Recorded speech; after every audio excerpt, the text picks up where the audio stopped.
तो last class हम लोगों की जो हमने की थी, ठीक है, उसमें कंप्रेसिबिलिटी फैक्टर के बारे में बातचीत की गई थी। आज हम अपने टॉपिक को कंटिन्यू करते हैं और हम लोग रियल गैस इक्वेशन डिराइव करेंगे। ठीक है, रियल गैस क्या होती है और उसके अलावा रियल गैस इक्वेशन को डिराइव करने की क्यों नीड पड़ रही है, क्या डिफरेंस है रियल गैसेस और आइडियल गैसेस के बीच में, ये सारे टॉपिक्स पे हम लोग ऑलरेडी बातचीत कर चुके हैं कल की क्लास में। आज की क्लास में हम लोगों को सिर्फ ये देखना है कि किस तरीके से हमने वैन डर वाल इक्वेशन या फिर जिसको मैं कहूँ रियल गैस इक्वेशन डिराइव की और उस इक्वेशन का फिजिकल सिग्निफिकेंस क्या है। मतलब अगर सिंपली मैं तुमसे ये कहूँ कि इक्वेशन डिराइव करके रख लो, तो ऐसी इक्वेशन को डिराइव करके रखने का क्या मतलब, अगर आप उस इक्वेशन से ऑब्टेन रिजल्ट को आप यूज़ नहीं कर पा रहे हो, फिर अगर उसका कोई प्रैक्टिकल लाइफ में या फिजिकल लाइफ में कोई मीनिंग ही नहीं है, तो ऐसे में सिर्फ मैथ्स के नाम पे इक्वेशंस को बना बना के रख लेना क्या काम का है। तो देखो, ऑलमोस्ट हम जो भी इक्वेशंस डिराइव करते हैं फिजिकल केमिस्ट्री में, उनका कुछ ना कुछ फिजिकल सिग्निफिकेंस होता ही होता है। ठीक है, हो सकता है आपको भी छोटे लेवल पे ना समझे, बाद में बड़े लेवल पर समझे, लेकिन होता ज़रूर है। तो आज की जो हमारी क्लास है, हम लोग इसमें रियल गैस इक्वेशन को डिराइव करेंगे। अब ऐसा नहीं है कि रियल गैस इक्वेशन को सिर्फ डिराइव करने की कोशिश आप लोगों के वैन डर वाल नामक साइंटिस्ट के द्वारा ही की गई थी, ऐसा बिल्कुल भी नहीं है। बहुत सारे अदर लोग भी थे उस ज़माने में, फिजिकिस्ट, जो कोशिश पूरी तरीके से कर रहे थे कि हाँ करके हम किसी तरीके से रियल गैस पे कुछ ना कुछ काम कर रहे थे। मैं ये नहीं कह रही हूँ कि सबका एम यही था कि चलो रियल गैस इक्वेशन को डिराइव करते हैं। तो बहुत सारे अलग अलग इक्वेशंस सजेस्ट किए गए, लेकिन उनमें से जो सबसे पहले सजेस्ट किया गया था वो थे वैन डर वाल, हमारे फिजिकिस्ट। सो इसीलिए हम आपकी जो रियल गैस इक्वेशन होती है ना, इसी बेसिकली रियल गैस इक्वेशन को तुम लोगों की वैन डर वाल इक्वेशन भी कहते हैं। ठीक है, तो वो जो बहुत सारी इक्वेशंस की मैं बात कर रही हूँ, बहुत सारी इक्वेशंस तुम्हारे सिलेबस का पार्ट नहीं है, तुम्हें वो चीज़ अपने दिमाग में नहीं डालनी है, तुम्हें सिर्फ और सिर्फ एक ही इक्वेशन पढ़नी है और वो भी है वैन डर वाल इक्वेशन। ठीक है, ओके। तो कल की क्लास से पहले थोड़ा सा काम कंटिन्यू करते हैं, फिर आगे बढ़ेंगे। जैसे कि हम लोग ये बात बहुत अच्छे से जानते हैं कि दो दिक्कतें थी।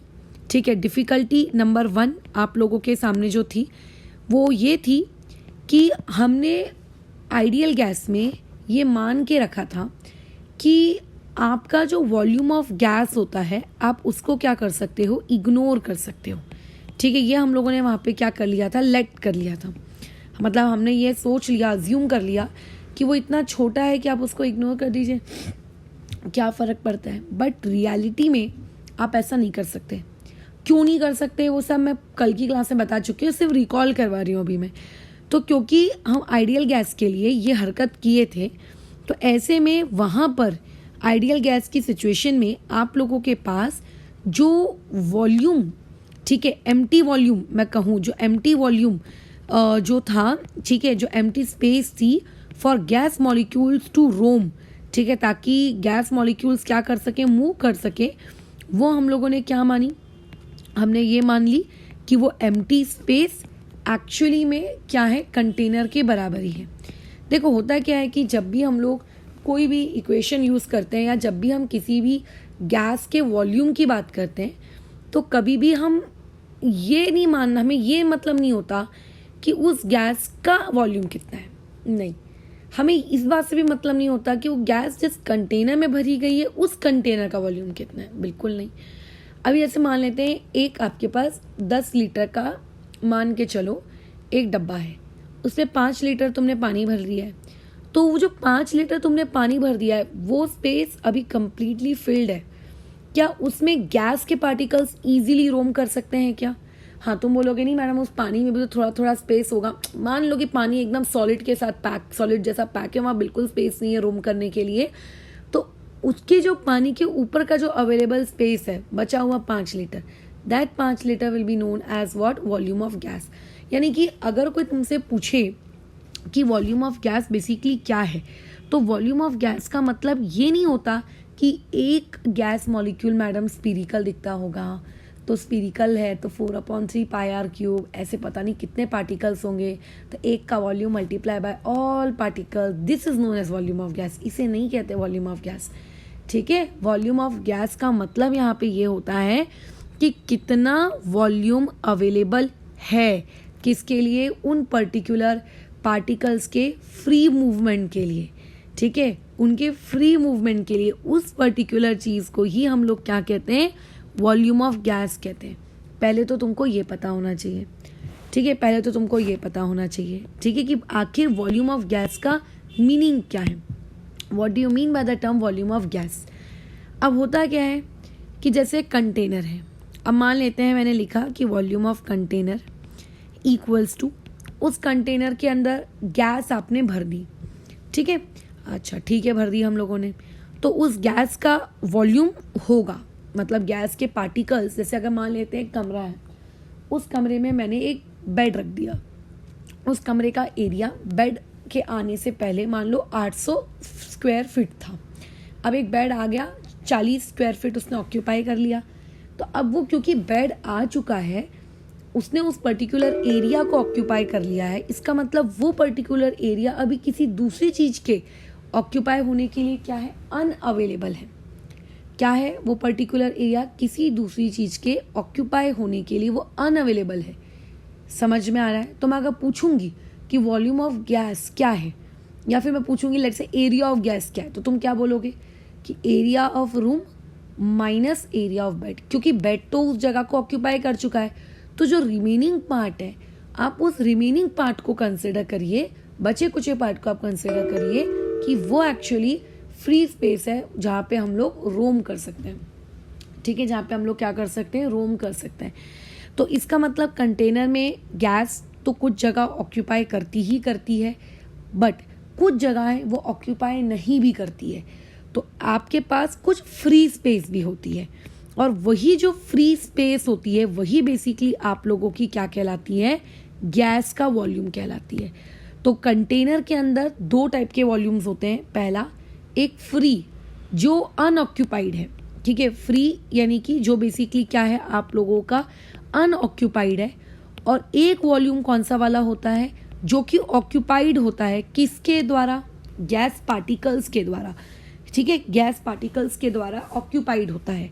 तो जो अनऑक्यूपाइड आप लोगों की फ्री स्पेस होती है ना, इसी को हम लोग केमिस्ट्री की लैंग्वेज में क्या कहते हैं, वॉल्यूम ऑफ गैस कहते हैं। तो होता क्या है, हम लोगों ने आइडियल गैस इक्वेशन में क्या हरकत की, हमने आइडियल गैस इक्वेशन में हमने ये कहा, आइडियल गैस में हमने क्या किया, अजम्पशन किया, क्या अजम्पशन किया बताओ हम लोगों ने आइडियल गैस में, हमने ये अजम्पशन किया कि जो वॉल्यूम ऑक्यूपाइड होता है, ठीक है, जो वॉल्यूम ऑक्यूपाइड होता है वो नेग्लिजिबल है, यानी कि हमने कहा कि भैया गैसेस इतनी इतनी इतनी इतनी टाइनी है, देखो कहीं भी स्पेलिंग मिस्टेक होना उसको ठीक कर लेना, ऐसा नहीं है कि मुझे इंग्लिश आती नहीं है, मुझे स्पेलिंग का होश नहीं है, लेकिन मैं लिखते वक्त कैसा रहता है चीज़ों को शॉर्ट में लिख देती हूँ कि कौन लिखे। अब हम लोग इंग्लिश क्लास नहीं करने बैठे हैं कि तुम मुझे स्क्रीनशॉट लेट से भेजो कि मैम देखिए यहाँ पे अपने टेम्परेचर की स्पेलिंग में ई खा गए, मतलब इसका तो एक अलग ही लेवल कह सकते हैं, मैं क्या कहूँ उसको, ठीक है। तो आइडियल गैस इक्वेशन में वॉल्यूम ऑफ ऑक्यूपाइड को हम लोग नेग्लेक्ट कर दिए, पता है, और क्योंकि हम नेग्लेक्ट किए, क्यों नेग्लेक्ट किए, इसका रीज़न क्या है, हम ये मान के चले भैया कि वो तो बहुत बहुत टाइनी है, ठीक है, वो बहुत बहुत बहुत बहुत टाइनी है, तो टाइनी लोगों का क्या है, ऑक्यूपाई करें ना करें एक ही बात है। फॉर एग्जाम्पल तुम जिस कमरे में बैठे हो उस कमरे में जो मस्टर्ड सीड्स होती हैं, हिंदी में कहते हैं राई, मराठी भाषा में आई थिंक मोरी कहते हैं, उस एक राई के दाने को आप कमरे के फ्लोर में कहीं तो पटक दो। अब अगर मैं तुमसे ये कहूँगी कि जस्ट ट्रीट दैट राई का एक दाना एज अ गैस पार्टिकल, तो तुम मुझे बताओ तुम्हारे कमरे के टोटल वॉल्यूम के रिस्पेक्ट में वो जो एक राई का दाना है, क्या तुम्हें नहीं लगता वो इग्नोरेबल है, तुम भी खुद भी इग्नोर ही करोगे ना फिर। तो ऐसे में आइडियल गैस ने भी यही किया कि ये सोचा कि ये कंटेनर का वॉल्यूम इतना इतना इतना इतना बड़ा है और उसके कंपेयर में जो ऑक्यूपाइड वॉल्यूम है वो इतना इतना इतना इतना छोटा है, तो यार उससे अच्छा नेगलेक्ट कर दो। उन्होंने नेगलेक्ट कर दिया, और अगर उन्होंने नेगलेक्ट कर दिया तो यहाँ से उनको रिजल्ट क्या मिलता है कि volume of container is equals to क्या आ जाएगा, वॉल्यूम ऑफ फ्री स्पेस के बराबर आ जाएगा, बराबर। और यानी कि मैं ये कह सकती हूँ कि हम लोग अभी तक क्या पढ़ते आते हैं, हम लोग ये पढ़ते आते हैं कि volume of container he basically क्या होता है, वॉल्यूम ऑफ गैस। तो मैं आज तक कभी सोचना पड़ा क्या कि मैडम 5 लीटर का कंटेनर दिया है तो बताओ गैस का वॉल्यूम कितना लूँ। तुम उसी 5 लीटर के कंटेनर को गैस का वॉल्यूम लेते आए हो ना आज तक, इसीलिए लेते आए हो क्योंकि हमने आज तक उसके अंदर जिन गैस पार्टिकल्स ने जो वॉल्यूम ऑक्यूपाई किया, हमने उनको क्या कर दिया था, इग्नोर कर दिया था। बट अब आया आपके पास कौन, रियल गैस इक्वेशन। ठीक है, अब जो रियल गैस इक्वेशन आई उसने आकर पूरा का पूरा क्या कर दिया, गेम ही पलट दिया फॉर रियल गैस। ठीक है, रियल गैस बोलती है कि देखो मैं मान लेती हूँ चलो एक दफ़ा के लिए कि पार्टिकल्स बहुत बहुत बहुत बहुत बहुत बहुत बहुत बहुत क्या है बोलो, टाइनी है। ठीक है, पार्टिकल्स आप लोगों को क्या है, बहुत बहुत बहुत बहुत टाइनी। अब लेकिन रियल गैस कहती है कि मैं अब पार्टिकल्स को जो कंसिडर करूँगी, मतलब मेरे लिए जो गैस मॉलिक्यूल्स होंगे वो गैस मॉलिक्यूल्स अब आप लोगों के टाइनी तो ठीक है बट वो रिजिड गैस पार्टिकल्स होंगे। उनको उसने कैसा माना, रिजिड माना। रिजिड मतलब सॉलिड मान के चलिए आप एक तरीके से। और आइडियल में हम क्या कर रहे थे, आइडियल गैस में हम लोग बताओ क्या कर रहे थे, आइडियल गैस में हम उन गैस पार्टिकल्स को पॉइंट मास कंसिडर कर रहे थे। पॉइंट मास मतलब बहुत ही इग्नोरेबल, एकदम dot dot dot dot type के। और यहाँ पे हमने रियल में क्या माना कि नहीं, वो तो एक रिजिड है, उनका एक डेफिनाइट उनका वॉल्यूम होगा, है ना, एक पर्टिकुलर वॉल्यूम होगा जिसको आप इग्नोर नहीं कर सकते। यानी कि मैं ये कह सकती हूँ कि आप रियल गैसेस में ये मान के चलते हैं कि जो वॉल्यूम ऑक्यूपाइड है कैनॉट बी नेग्लेक्टेड, आप उसको नेग्लेक्ट नहीं कर सकते, है ना, कैनॉट बी नेग्लेक्टेड, आप उसको नेग्लेक्ट नहीं कर सकते हो। क्या ये बात समझ में आ रही है, आप बिल्कुल उसको नेग्लेक्ट नहीं कर सकते। इसका मतलब आप लोगों की जो रियल गैस इक्वेशन है, वो रियल गैस इक्वेशन कहती है कि एक्चुअली में जो कोई मुझे अगर पूछेगा कि मैडम अब आप मुझे बताइए कि वॉल्यूम ऑफ अवेलेबल वॉल्यूम अभी कितना है, तो तुम्हें नहीं लगता है कि मैं ये लिख दूंगी कि हाँ अवेलेबल वॉल्यूम है कंटेनर का वॉल्यूम माइनस जो वॉल्यूम ऑक्यूपाइड है, जो वॉल्यूम क्या किया हुआ है, ऑक्यूपाइड है, बराबर, जो वॉल्यूम ऑक्यूपाइड है। अभी तक आइडियल में हम क्या लिखते आ रहे थे, इस वॉल्यूम ऑक्यूपाइड को हम इग्नोर कर देते थे, बट अब इस वॉल्यूम ऑक्यूपाइड को आप इग्नोर नहीं कर सकते, अब कुछ ना कुछ तो उसका वॉल्यूम होगा। यानी कि डोंट यू थिंक कि अवेलेबल वॉल्यूम यानी कि गैस का वॉल्यूम अब किसके लिए, रियल वाले के लिए क्या होगा, कंटेनर के वॉल्यूम में से आपको कुछ वॉल्यूम, अब कितना वॉल्यूम मुझे नहीं पता, बट कुछ वॉल्यूम आपको माइनस करना पड़ेगा, तब आपको रियल वाली गैस का क्या मिलेगा, वॉल्यूम मिलेगा। इससे मतलब कम से कम हमें ये समझ में आ रहा है कि आइडियल गैस के लिए, ठीक है, आइडियल गैस के लिए हम जब बात करते थे तो वॉल्यूम ऑफ गैस आइडियल के लिए किसके बराबर होती थी, कंटेनर के बराबर आ जाती थी। ठीक है, लेकिन अब जब मैं बात कर रही हूँ किसके लिए, रियल के लिए, तो कंटेनर में से कुछ माइनस करने के बाद आप लोगों को क्या मिलेगा, रियल वाले का वॉल्यूम मिलेगा। यानी इक्वेशन नंबर 1 और इक्वेशन नंबर 2 इन दोनों को देखकर साफ साफ इतना तो समझ में आ रहा है कि जो रियल वाली गैस होती है, ठीक है, उस रियल वाली गैस का जो वॉल्यूम होता है वो कम होता है एज कंपेयर टू आइडियल वाली गैस। क्या ये बात तो क्लियर है कि ये कंक्लूजन में कोई डाउट तो नहीं है ना, ये वाला तो क्लियर है ना कि हमने क्या किया। ठीक है, बिल्कुल। तो इससे तो पहले ये समझ में आ गया, ये हम लोगों की क्लास का आज का रिजल्ट नंबर 1। ये क्लास थोड़ी सी लंबी जाएगी क्योंकि मैं बहुत स्लो मोशन में सिखाऊंगी, ठीक है, मेरा छोड़ो, ये इस तरीके का पहला हमारे पास एक कंक्लूजन आ गया कि अभी रियल गैस में अगर मैं आपको बोलूं कि एक CO2 है तुम्हारे कमरे में भर दी गई, तुम्हारे कमरे का वॉल्यूम 50 लीटर है, तो बताओ CO2 का वॉल्यूम कितना है। अब अगर मैं तुमसे कहती हूँ कि ये आइडियल गैस होती तो तुम कहते हैं मैडम CO2 का वॉल्यूम भी होगा 50 लीटर।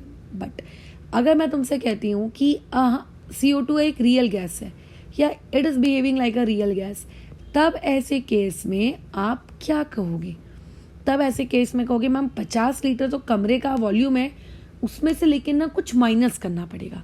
क्या माइनस करना पड़ेगा, उस कमरे में जो पहले से गैसेस ने लेट से मतलब CO2 के आने के बाद CO2 ने जो स्पेस ऑक्यूपाई या जो वॉल्यूम उसने ऑक्यूपाई किया होगा, उसके ऑक्यूपाई करने के उस ऑक्यूपाइड वॉल्यूम को मुझे क्या करना पड़ेगा, माइनस करना पड़ेगा। तब मुझे पता चलेगा कि कितना वॉल्यूम रियली अवेलेबल है फ्री मूवमेंट के लिए। ठीक है, तो पहले तो ना ये बात क्लियर होनी चाहिए कि फ्री मूवमेंट वाले को ही वॉल्यूम ऑफ गैस कहते हैं। कई लोगों को लगता है कि नहीं, मैथ्स जैसा हम पढ़ते आते हैं ना बचपन में कि 1 नटराज पेंसिल 2 रुपए की तो 10 नटराज पेंसिल 20 रुपए की, ऐसा नहीं। एक्चुअली में वॉल्यूम ऑफ गैस का मतलब ये होता है कि कितना वॉल्यूम उनको मिल रहा है जिससे वो क्या कर सके, हिल डुल सके। ठीक है, अच्छा अब आगे कंटिन्यू करते हैं। रिजल्ट नंबर 2 की तरफ हम लोगों को मूव करना है। अब जैसे कि मैंने तुमसे कहा कि आपको कुछ तो माइनस करना पड़ेगा, है ना, कंटेनर के अंदर में से कुछ तो आपको माइनस करना पड़ेगा, ताकि माइनस करने के बाद आपको क्या मिले, आप लोगों को क्या मिले, आप लोगों की इक्वेशन मिले।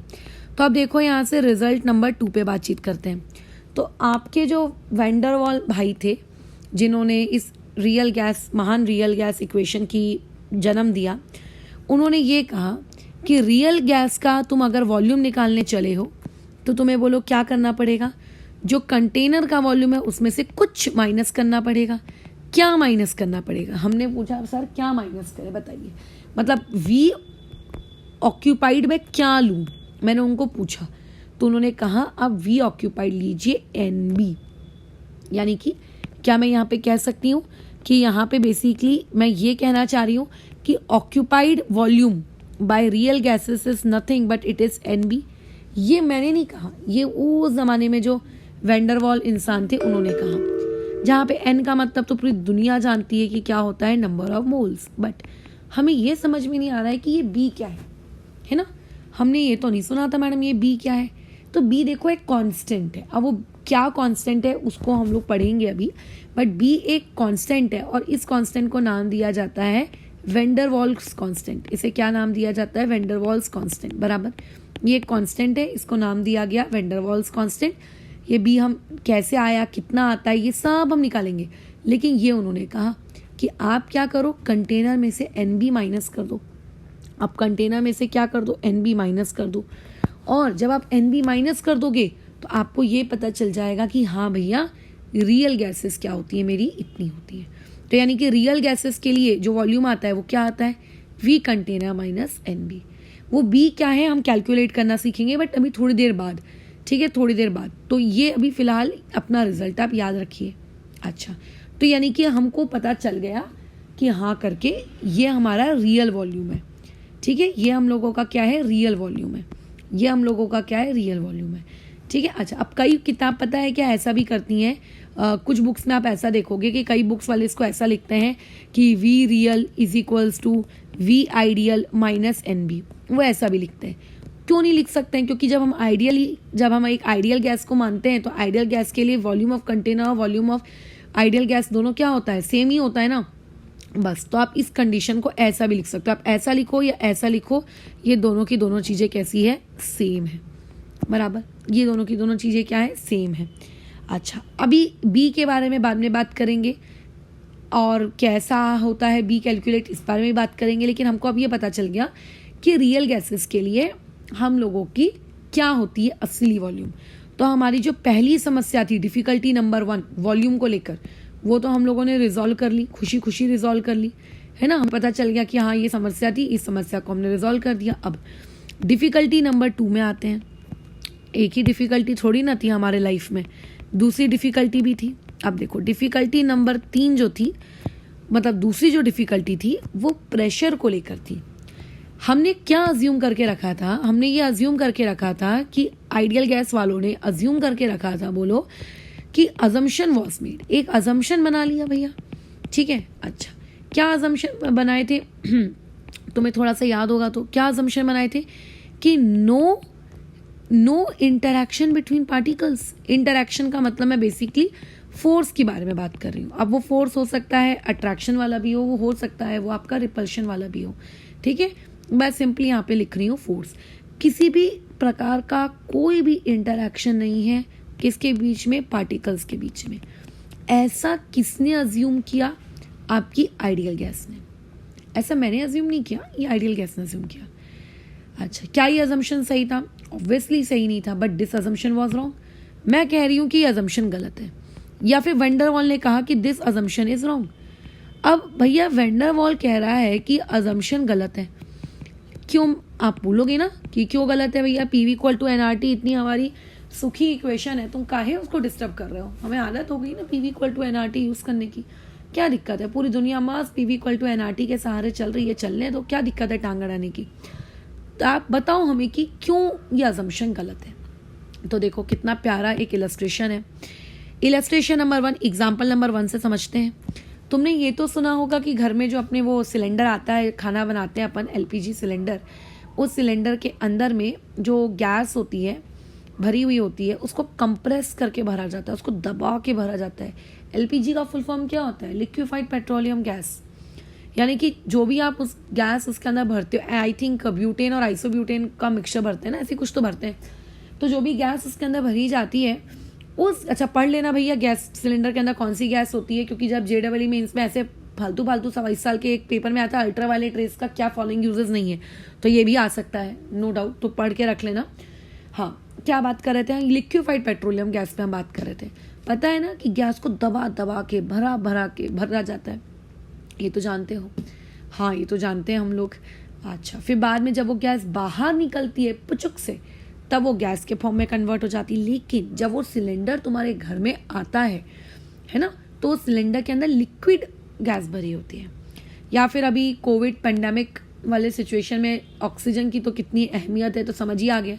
तो जो सिलेंडर्स के अंदर में ऑक्सीजन होती है वो क्या होती है? गैसियस फॉर्म में होती है कि लिक्विड फॉर्म में होती है? वो लिक्विड होती है। बाद में जब वो निकलती है तो गैस के फॉर्म में होती है, राइट? हाँ, लेकिन कुछ कुछ डायरेक्ट गैस वाले भी ऑक्सीजन सिलेंडर्स आते हैं, मैं उनके बारे में बात नहीं कर रही हूँ।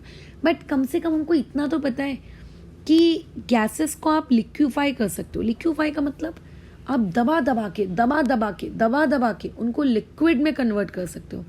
तो मुझे एक बात बताओ, कोई भी चीज़ गैस से लिक्विड में जा रही है, ठीक है? अगर मैं एलपीजी सिलेंडर की बात करूँ तो एलपीजी सिलेंडर में आपने क्या किया? जो गैसेस थी उन गैसेस को कन्वर्ट कर दिया लिक्विड में। अब जब आप बच्चे थे, छोटे थे, आपने इतना तो पढ़ा ही होगा कि गैसेस में जो पार्टिकल्स होते हैं, इनके इसमें जो फोर्स ऑफ अट्रैक्शन होता है, वो फोर्स ऑफ अट्रैक्शन बोलो कैसा रहता है? मतलब वीक होता है। और आपके लिक्विड में फोर्स ऑफ अट्रैक्शन बोलो कैसा होता है? गैसेस के कंपेयर में स्ट्रॉन्ग होता है। इसका मतलब अगर आप गैसेस को लिक्विड में कन्वर्ट कर रहे हो, इसका मतलब आप वीक फोर्स ऑफ अट्रैक्शन को स्ट्रॉन्ग फोर्स ऑफ अट्रैक्शन में लेकर जा रहे हो। इट मीन्स दैट कि फोर्स ऑफ अट्रैक्शन है ना। अगर फोर्स ऑफ अट्रैक्शन होता ही नहीं तो गैसेस लिक्विफाई कैसे होती? गैस लिक्विफाई हुई, लिक्विड में कन्वर्ट हुई, ये इस चीज को प्रूव करता है कि पार्टिकल्स के बीच में क्या है? बताओ, पार्टिकल्स के बीच में क्या है? बोलो, फोर्स ऑफ अट्रैक्शन है। पार्टिकल्स के बीच में क्या है? फोर्स ऑफ अट्रैक्शन है।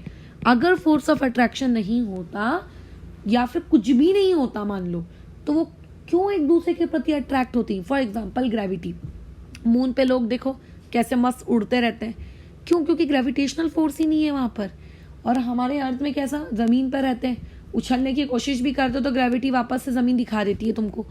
क्यों? क्योंकि फोर्स ऑफ अट्रैक्शन है। और अगर फोर्स ऑफ अट्रैक्शन नहीं होती तो उड़ते रहते। तो इसका मतलब गैसेस लिक्विफाई हुई है, इसका मतलब वो पास आना चाहती थी, है ना? पास आना चाहती थी। अब पास क्यों आना चाहती थी? क्योंकि उनके बीच में अट्रैक्शन था। तो इसका मतलब हमने जो ये सोच के रखा था कि नहीं, गैसेस के बीच में कोई इंटरैक्शन नहीं होता, ये अजम्पशन गलत है। हाँ, लेकिन ये बोलना गलत है कि मैडम सिर्फ फोर्स ऑफ अट्रैक्शन होता है। जैसे कि इफ आई एम टॉक, अगर मैं हीलियम गैस की बात करूं, अगर मैं तुमसे कहूं कि जा हीलियम गैस को लिक्विफाई करो, बाप रे बाप, हीलियम गैस को लिक्विफाई करना बहुत डिफिकल्ट है, बहुत ज़्यादा डिफिकल्ट है। इसका मतलब पार्टिकल्स पास आना नहीं चाहते, ठीक है? पार्टिकल्स पास आना नहीं चाहते, ठीक है? आना नहीं चाहते। क्यों नहीं पास आना चाहते? क्योंकि वो कह रहे हैं हमारे बीच में फोर्स ऑफ रिपल्शन है। यानी कि क्या है? हमारे बीच में फोर्स ऑफ रिपल्शन एग्जिस्ट कर रहा है। इसीलिए वो पास नहीं आना चाह रहे। मतलब लिक्विफिकेशन हो रहा है, ये इस बात का सबूत है कि कुछ पार्टिकल्स, कुछ गैसियस पार्टिकल्स के बीच में फोर्स ऑफ अट्रैक्शन है, और कुछ गैसेस लिक्विफाई या तो होती ही नहीं है या तो मतलब बहुत डिफिकल्टी से होती है। ये इस बात का सबूत है कि फोर्स ऑफ रिपल्शन वहां पे बहुत ज्यादा है।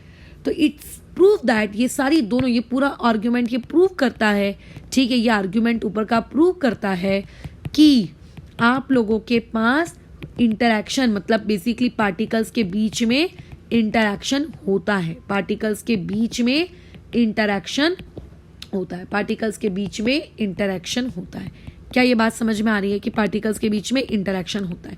आइडियल क्या कह रही थी? इंटरैक्शन नहीं होता। लेकिन रियल क्या कहती है? रियल कहती है कि भैया इंटरैक्शन होता है। तो रियल ने कहा कि इंटरैक्शन होगा। आप ये सोचोगे कि सिर्फ गैस और कंटेनर के बीच में इंटरैक्शन है। आइडियल का क्या कहना था कि गैस और गैस के बीच में कोई इंटरैक्शन नहीं है। आइडियल क्या कहती थी कि इंटरैक्शन सिर्फ और सिर्फ किसके बीच में है? आपके कंटेनर और आपके किसके बीच में है? गैस के बीच में। तो ये गलत है, ठीक है, इंटरैक्शन होता है, ठीक है। और आइडियल, अगर मैं रियल गैसेस की बात करूं तो रियल गैसेस यहां से हमको समझाती हैं कि 2 टाइप के इंटरैक्शन होते हैं, ठीक है। यहाँ पे कितने टाइप के इंटरैक्शन होते हैं? 2 टाइप्स के इंटरैक्शन होते हैं। आइडियल कहती थी सिर्फ 1 टाइप का होता है, बट रियल कहती है 2 टाइप के होते हैं। पहला होता है कंटेनर की जो वॉल्स है, क्योंकि पार्टिकल्स उस वॉल से तो टकराएंगे ही ना, कंटेनर्स की वॉल और गैस के बीच में ये एक इंटरैक्शन, गैस के पार्टिकल्स के बीच में ये एक प्रकार का इंटरैक्शन, और दूसरा इंटरैक्शन होता है गैस के पार्टिकल्स और दूसरे गैस के पार्टिकल्स के बीच में। और आइडियल ने क्या करके रखा था? सिर्फ फर्स्ट पॉइंट को अहमियत दी थी, और आइडियल ने क्या कर दिया था?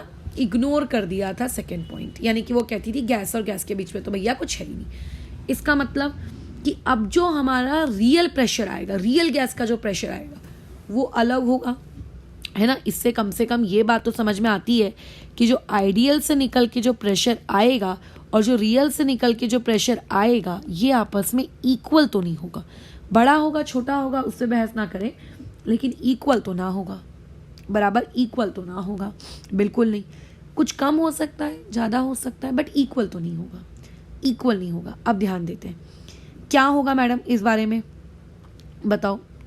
तो ऊपर मैंने क्या रिजल्ट लिखवाया था कि रियल गैस का जो वॉल्यूम होता है ना, रियल गैस का जो वॉल्यूम होता है वो आइडियल की अपेक्षा क्या होता है? कम होता है। आइडियल की अपेक्षा बोलो क्या होता है? कम होता है। अब हमें प्रेशर के लिए भी ये रिलेशनशिप डिराइव करना है कि वो कम होता है कि ज़्यादा होता है, हमें पता लगाना है। इक्वल तो नहीं होता, बट होता क्या है पहले तो आप ये बता दो, समझा दो।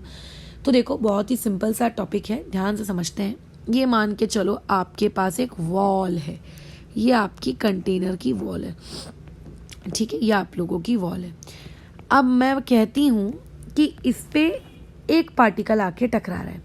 अब देखो कंटेनर के अंदर तो अलग अलग वॉल्स होंगी, अब अलग अलग वॉल्स पे बहुत सारे अलग अलग डायरेक्शन से अलग अलग एरिया पे, है ना, अलग अलग पार्टिकल्स आके टकरा रहे होंगे। बट मैं एक पार्टिकल को अज्यूम कर लेती हूँ, ठीक है। उतना सारे पार्टिकल्स के साथ कैलकुलेशन करना is quite a difficult job for me. तो मैं क्या करती हूँ, एक पार्टिकल को कंसिडर कर लेती हूँ, ठीक है। अच्छा बोलो, एक पार्टिकल को मैंने कंसिडर कर लिया। ये मान लेते हैं आप लोगों का पार्टिकल नंबर 1 है। ये पार्टिकल नंबर 1 बड़ी खुशी खुशी आ रहा है किससे? इस वॉल से टक्कर मारने। चलो चलते हैं इस वॉल को टक्कर मारने। तो होगा क्या? पार्टिकल नंबर 1 और वॉल के बीच में क्या होगा? कोलिजन होगा। करवा दो, मेरा क्या जाता है, ठीक है। अच्छा अब रियल कहती है कि सिर्फ इसी कोलिजन की वजह से गैस का प्रेशर क्रिएट ना होगा। आइडियल क्या कहती थी कि जितने भी पार्टिकल्स जब वॉल से टकराएंगे उन सारे टकराने की वजह से जो प्रेशर क्रिएट होगा उसी को हम बेसिकली प्रेशर ऑफ गैस कहेंगे, है ना। लेकिन रियल कहती है कि मेरे पीछे और भी तो पार्टिकल्स हैं, वो पार्टिकल्स मुझे क्या कर रहे होंगे? वो पार्टिकल्स मुझ पे भी क्या लगा रहे होंगे? उन पार्टिकल्स के बीच में और मेरे बीच में क्या लग रहा होगा? एक इंटरैक्शन हो रहा होगा, है ना। वो पार्टिकल्स के बीच में और मेरे बीच में क्या हो रहा होगा? इंटरैक्शन हो रहा होगा। आइडियल क्या कहती थी कि P1 पार्टिकल के पीछे जितने या आजू बाजू जितने भी पार्टिकल्स हैं आप उनको इग्नोर करो, बट रियल कहती है इग्नोर नहीं कर सकते आप, पॉसिबल ही नहीं है। वो जो पीछे के पार्टिकल्स हैं और जो पार्टिकल आगे कोलाइड होने के लिए जा रहा है उनके बीच में भी तो कुछ इंटरेक्शन हो रहा होगा। ये P1 पार्टिकल आगे जाना चाहता है, ठीक है, ये P1 पार्टिकल आगे जाना चाहता है ना, क्यों जाना चाहता है, कोलाइड करने के लिए जाना चाहता है। और ये जो पीछे के पार्टिकल्स हैं ये इसको क्या कर रहे हैं, ड्रैग कर रहे हैं, ड्रैग मतलब घसीट रहे हैं, है ना, पीछे खींच रहे हैं, यार वापस आ, कहाँ जा रहा है तू, आगे वापस आ। इसका मतलब पहले P1 पॉइंट्स लिख रही हूँ, प्लीज फोकस करिएगा पॉइंट्स पे। टॉपिक में अगर कहीं भी कोई भी दिक्कत आए तो उसमें पूछना है, गूंगे समान मत बैठे रहना। बहुत ही थियोरटिकल टॉपिक है बट इससे बहुत सारे मतलब थियोरटिकल टाइप के क्वेश्चंस क्रिएट किए जा सकते हैं एमसीक्यू में। तो इसका मतलब मैं ये कह सकती हूँ कि क्योंकि जैसे तुम पहले आगे भागने की कोशिश कर रहे हो और तुम्हें कोई पीछे से, जैसे मान लेते डॉगी है, हम उसको लीश लगाकर घुमाने के लिए लेकर जाते हैं, है ना। अगर अपन मान लेते हैं उसको लीश ना लगाए, मतलब चेन ना बांधे, उसको पट्टा ना बांधे, तो क्या होगा, वो अपनी मन मर्जी से जैसे भागना है वैसे भागेगा, खेलेगा, कूदेगा, उसकी अच्छी खासी वेलोसिटी रहेगी। फिर हम क्या करते हैं, हम उसको लीश बांध देते हैं, हम उसको पीछे से खींचते हैं। यानी कि क्या, पहले वो जिस वेलोसिटी के साथ मूवमेंट कर पा रहा था अब हम उसकी वेलोसिटी को वो लोग क्या कर देते हैं, रिड्यूस कर देते हैं। यानी कि आइडियल के केस में मजे से मान लेते हैं 5 मीटर प्रति सेकंड के साथ अगर वो गैस पार्टिकल जाके कंटेनर की वॉल को हिट कर रहा था, तो अब अगर उस गैस को रियल अज्यूम कर लिया जाएगा तो 5 तो नहीं होगा भाई, क्योंकि पीछे से कुछ लोग उसको खींच रहे हैं ना अपनी तरफ, वापस आ जा, तो 5 तो नहीं होगा। इसका मतलब velocity of that P1 particle, V for, जिसको मैं लिख देती हूँ U of that P1 particle क्या हो जाएगा, डिक्रीज हो जाएगा। अगर स्पीड डिक्रीज हुई, इसका मतलब जो मोमेंटम होता है, याद करो हमने कुछ दिन पहले फॉर्मूला डिराइव किया था, वो मोमेंटम भी डिक्रीज होगा। अगर मोमेंटम डिक्रीज होगा तो फिर इनडायरेक्टली चेंज इन मोमेंटम भी क्या होगा, डिक्रीज हो जाएगा, है ना। अगर मोमेंटम डिक्रीज हुआ तो चेंज इन मोमेंटम भी डिक्रीज होगा। चेंज इन मोमेंटम डिक्रीज होगा तो उसका जो रेशियो होता है डिवाइड बाय टाइम, क्या नाम था, टाइम करने से जो फोर्स आता था वो फोर्स भी कम हो जाएगा। अगर फोर्स कम हो गया तो इनडायरेक्टली प्रेशर भी कम हो जाएगा। क्या ये बात समझ रहे हो। इससे ये शिक्षा मिलती है कि आइडियल गैसेस के केस में प्रेशर ज़्यादा होता है और रियल गैसेस के केस में प्रेशर बोलो क्या होता है, कम होता है। यानी कि pressure in case of gas which is assumed to be ideal is more than what the gas which is assumed to be real. Equal नहीं होते ये तो हम जानते थे, बट वो कैसे होते हैं आप लोगों के, ग्रेटर होता है आइडियल। आइडियल का वॉल्यूम भी ज़्यादा होता है, आइडियल का प्रेशर भी ज़्यादा होता है, दोनों ही आइडियल के केस में ज़्यादा होता है। बट रियलिटी में वॉल्यूम भी घट जाता है और रियलिटी में प्रेशर भी घट जाता है। Is it clear. ये हम लोगों का आज की क्लास का रिजल्ट नंबर बोलो कौन सा, 3। अब मैं तुमसे कह रही हूँ कि आइडियल ज़्यादा है, मैथ्स की भाषा कर रही हूँ, हाँ, व्हाट प्रॉब्लम, आइडियल ज़्यादा है, यानी कि pressure due to ideal gas equal to, क्या मैं लिख सकती हूँ, pressure of real gas plus some x का मतलब कुछ क्वांटिटी जिसमें हम रियल को जब उससे ऐड करेंगे तो आइडियल और रियल आपस में इक्वल हो जाएंगी। क्योंकि आइडियल अगर रियल से ज़्यादा है तो कुछ फैक्टर से ज़्यादा होगा ना, like we do what problems in maths कि the age of Shyam is more than the age of Ram by 5 years, then like the pressure of ideal gas is greater than the pressure of real gas by factor let's say X. तो ये हम लोगों का result number क्या है, 4। But what is x ma'am, यहाँ पे x क्या है, आप एक्स का कैलकुलेशन बताइए। तो इस एक्स के कैलकुलेशन को मैं आगे समझा देती हूँ अभी कैसे आता है। बट या अगर मैं इस एक्स की यहाँ पे वैल्यू पुट कर दूँ तो ये एक्स की वैल्यू यहाँ पे बहुत इंपॉर्टेंट है। एक्स की वैल्यू होती है यहाँ पे an² अपॉन में v²। जैसे ऊपर मैंने क्या कहा था कि कुछ वॉल्यूम माइनस कर रहे हैं, क्या माइनस किया था अपन ने, एन भी माइनस किया था। तो यहाँ पे अपन क्या कर रहे हैं कि रियल में कुछ ऐड हो रहा है ना, रियल क्या हो रही है, आइडियल आपका प्लस एक्स है बराबर। अच्छा, तो यहाँ पे एक्स की वैल्यू क्या है, an² अपॉन v² है। यानी कि अगर कोई तुमसे पूछेगा कि रियल गैस का प्रेशर क्या है तो तुम यहाँ से जवाब नहीं दे सकते कि मैडम आइडियल गैस के प्रेशर में से आप an² अपॉन v² माइनस कर दो तो आपको क्या मिल जाएगा, रियल गैस का प्रेशर मिल जाएगा। ये A N square by V square कैसे आया इसमें हम बात करेंगे, लेकिन फिलहाल के लिए समझ तो लो कि ये चीज़ें क्या हैं। ये ऐसे आया, तो ये आप लोगों का रियल प्रेशर है, ये आप लोगों का रियल प्रेशर है। और क्योंकि इसकी खोज भी हमारे वेंडरवॉल बाबा ने की, तो इसको भी हम लोग क्या कहते हैं, आप लोगों का वेंडरवॉल्स कांस्टेंट कहते हैं। ठीक है, और एन तो तुम जानते हो मोल्स होता है। ठीक है, एन तो तुम जानते हो कि मोल्स होता है। ठीक है, यहाँ पे एन का मतलब क्या होता है, मोल्स होता है। अच्छा, अब मैडम ये कि यहाँ पे वी का मतलब क्या होता है, what do you mean by the term V? तो वी यहाँ पे होता है आप लोगों का वॉल्यूम ऑफ कंटेनर। ठीक है, यहाँ पे वी का मतलब कोई रियल आइडियल नहीं, यहाँ पे वी का मतलब है simply volume of what, container. ठीक है, अच्छा, तो यानी कि मैडम अब हमको ये भी पता चल गया कि रियल प्रेशर क्या है, हमको ये भी पता चल गया कि आइडियल प्रेशर क्या है, मतलब रियल प्रेशर क्या है ये भी पता चल गया, और रियल वॉल्यूम क्या है हमको ये भी पता चल गया। सो अब अगर मैं तुमसे कहूँगी कि चलो रियल गैस इक्वेशन लिखें, तो रियल गैस इक्वेशन लिखने के लिए आपको कुछ खास अवार्ड विनिंग काम नहीं करना है। जो PV इक्वल टू NRT थी, वहाँ पे बस क्या करना है, P की जगह रियल वाला P लिखना है, V की जगह रियल वाला V लिखना है, इक्वल टू तो भैया वही कहानी रहेगी जो जन्मों से चलती आ रही है, आप लोगों का NRT। अब रियल वाला P कितना है, रियल वाला P तो है, बोलो क्या, P आइडियल। अब कोई भी पता है क्या, P आइडियल V आइडियल ऐसा नहीं लिखते हैं वो लोग, पता है क्या लिख देते हैं, सिर्फ P लिख देते हैं। वो ऑटोमेटिकली सेल्फ अंडरस्टैंडिंग होता है कि वहाँ पे वो P मतलब क्या है, आइडियल वाला P है। बट चलो मैं तुम्हारी, चलो जान दो, मैंने भी नहीं लिखती, फिर छोड़ो। तो यहाँ पे हो गया P minus AN square upon में V स्क्वायर, और V आइडियल क्या होता है, V माइनस V रियल क्या होता है, V minus NB equal to N times of RT। ये this is your van der Waals equation, ये तुम लोगों की वेंडरवॉल इक्वेशन होती है। ठीक है, इसको हम कहते हैं वेंडरवॉल इक्वेशन या फिर रियल गैस इक्वेशन। यहाँ पे यूनिट्स का बस आपको थोड़ा सा ख्याल रखना है, बल्कि थोड़ा क्या बहुत ज़्यादा ख्याल रखना है। यहाँ पे जो प्रेशर है, एज यू नो, दुनिया में जब भी PV equal to NRT use किया जाता है तो ज़्यादातर वक्त प्रेशर हम लोग किस में लेते हैं बताओ, ATM में लेते हैं।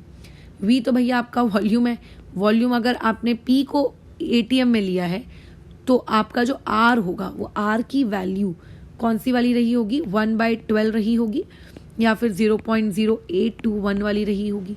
तो ऑब्वियस है कि ऑटोमेटिकली आपका V क्या आ गया होगा, लीटर्स में आ गया होगा। टेम्परेचर तो अनसेड रूल है कि ये हमेशा आप लोगों का क्या रहा होगा, केल्विन में रहा होगा। और A और B की वैल्यू ना क्वेश्चन में गिवन होती है, और वैसे भी वो किसी एक पर्टिकुलर गैस के लिए वो क्या होती है, कांस्टेंट होता है। तो यहाँ से हमको अपनी रियल गैस इक्वेशन मिल गई है ना, हमें यहाँ से रियल गैस इक्वेशन मिल गई। मैंने अभी तुमको ये नहीं बताया कि A क्या होता है, B क्या होता है, या फिर A की वैल्यू क्या होती है, B की वैल्यू क्या होती है, मैंने वो बताया ही नहीं। बताऊंगी बट सबसे एंडिंग में, क्योंकि बहुत कंफ्यूज करने वाला पार्ट है। अब हम लोग पहले ये पढ़ लेते हैं कि इस डेरिवेशन में जो ये A और B आपको दिख रहा है, क्या इस A और B की कोई इंपॉर्टेंस भी है, क्या कुछ औकात वौकात है क्या इस A और B की, मतलब आप इस A और B से क्या कर सकते हो, मतलब मैं क्या करूँ इस A और B का, क्या करूँ भैया इस A और B का, क्या है इस A और B में ऐसा खास। तो देखो, सबसे पहला तो एक चीज़ हमको ये पता होना चाहिए, A किस चीज़ को इंडिकेट कर रहा है और B किस चीज़ को इंडिकेट करता है, बराबर। तो आप लोगों का जो A फॉर एप्पल था, स्मॉल a, वो हमने कब यूज़ किया, स्मॉल a का यूज़ आया प्रेशर करेक्शन करते वक्त, मतलब जब हमने प्रेशर में करेक्शन किया तब हम A को यूज़ करते हैं। और B का यूज़ हम कब करते हैं, जब हम लोगों को क्या करेक्ट करना था, जब हम लोगों को वॉल्यूम में करेक्शन करना था। तो ये आपको पहला याद होना चाहिए। कई बार पेपर में डायरेक्ट सवाल पूछ लिया जाता है, the constant A is use for which correction, तो आपको पता होना चाहिए।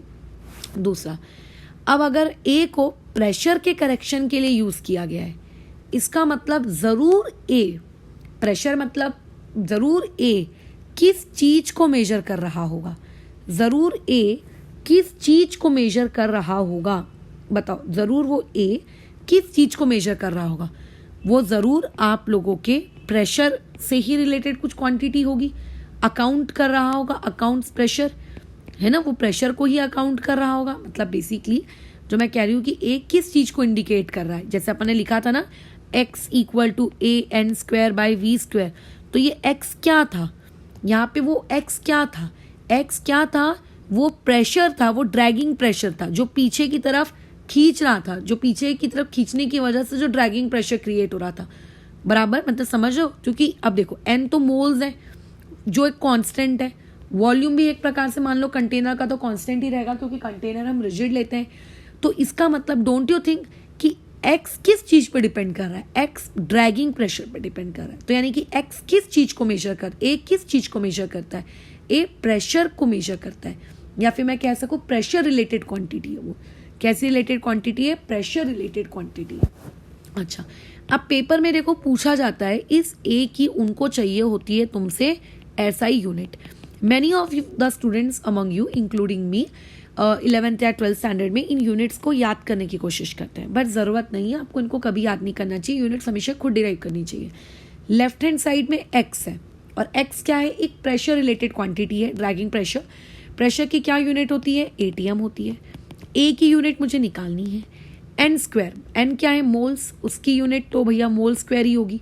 अब मोल स्क्वायर लिखते वक्त सिर्फ MOL लिखते हैं, यूनिट लिखते वक्त। वॉल्यूम लीटर में होगा। तो तुम्हें क्या लगता है यहाँ से इस a की जो यूनिट है बोलो कितनी आ गई, इसकी SI यूनिट यहाँ से a की कितनी आ गई, आप लोगों की SI यूनिट a की कितनी आ गई, ATM लीटर स्क्वायर, और यहाँ से आ गया मोल की पावर में बोलो कितना, -2। इज इट क्लियर, ये यूनिट। जिस तरीके से मैंने अभी a की यूनिट निकाली, similarly I can also calculate the unit of आप लोगों का b, है ना। चलो b की भी यूनिट निकाल लेते हैं।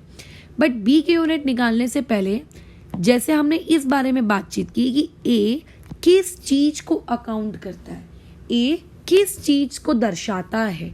सो सिमिलरली आपको ये भी पता होना चाहिए कि भैया b किस चीज को दर्शाता है।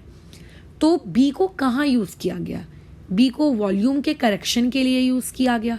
इसका मतलब b किस चीज को अकाउंट कर रहा होगा, अकाउंट्स वॉल्यूम, वो वॉल्यूम को अकाउंट कर रहा होगा। इसका मतलब मैंने वहाँ पे मैं ये लिख सकती हूँ कि बेसिकली आप लोग जो लिखते हो कि हम क्या लिखते हैं वहाँ पे कि वॉल्यूम ऑक्यूपाइड को ही हम लोग बोलो क्या लिख देते हैं, NB लिख देते हैं कि वॉल्यूम ऑक्यूपाइड इज NB, यही लिखते हैं। अगर मैं तुमसे कहूँगी B की SI यूनिट निकालनी है तो आप वॉल्यूम की SI यूनिट लिख दो जो कि होती है लीटर, आप मोल्स लिख दो, यानी कि यहाँ मोल्स डिवाइड में आ गया, तो यहाँ से मेरे पास किसकी यूनिट आ जाएगी, B की यूनिट आ जाएगी। तो यहाँ से मेरे पास SI यूनिट B की बोलो कितनी आ गई, SI यूनिट B की आ गई लीटर मोल इनवर्स।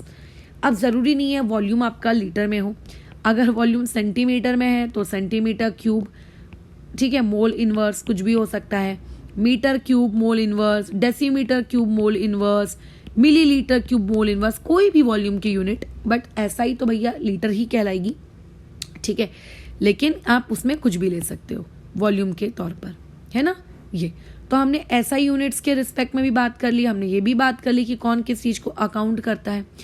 अब इस A और B की वैल्यू को निकाल के मिलेगा क्या, क्या जरूरत थी, अच्छी खासी जिंदगी कट रही थी भैया, क्या जरूरत थी आपको जबरदस्ती के इस A और B की वैल्यू को कैलकुलेट करने की। तो देखो A किस चीज को अकाउंट करता है, A प्रेशर को अकाउंट करता है, या फिर मैं ये कहूँ A दो लोगों के, दो पार्टिकल्स के बीच के इंटरैक्शन को अकाउंट करता है। दो पार्टिकल्स के बीच के इंटरैक्शन, मतलब इंटरैक्शन नहीं लिखते हैं, दो पार्टिकल्स के बीच के अट्रैक्शन को इंटरैक्ट करता है। देखो क्योंकि क्या होता है, जो पीछे का पार्टिकल है उसको खींचता है ना, यानी कि वो दूसरे पार्टिकल पे क्या लगा रहा है, अट्रैक्शन लगा रहा है, भैया मत जा, मेरे को तेरे से बहुत प्यार है, तू मत जा दूर, बराबर। तो जो A है ये क्या सिग्निफाइज करता है, A किस चीज को दर्शाता है, तो ये आप लोगों का इंटर मॉलिक्यूलर अट्रैक्शन दर्शाता है। क्या दर्शाता है, इंटर मॉलिक्यूलर अट्रैक्शन को दर्शाता है। सिमिलरली B किस चीज को दर्शाता है, अगर मैं B के बारे में बात करना चाहती हूँ तो B क्या था, B was the term which was used in volume correction। अब ये वॉल्यूम करेक्शन क्यों आया, क्योंकि हमने बोला कि हमारे जो पार्टिकल्स हैं उन पार्टिकल्स का जो क्या कहते हैं साइज वगैरह है, आप उसको इग्नोर नहीं कर सकते। सो इनडायरेक्टली B किस चीज को अकाउंट करता है, पार्टिकल्स के साइज को अकाउंट करता है। जिस तरीके से A पार्टिकल्स के बीच के फोर्स ऑफ अट्रैक्शन को अकाउंट करता है, वैसे ही आपका यहाँ पे B किस चीज को अकाउंट करता है, बोलो वो आप लोगों के किस चीज को अकाउंट करता है, आप लोगों के पार्टिकल्स के साइज को।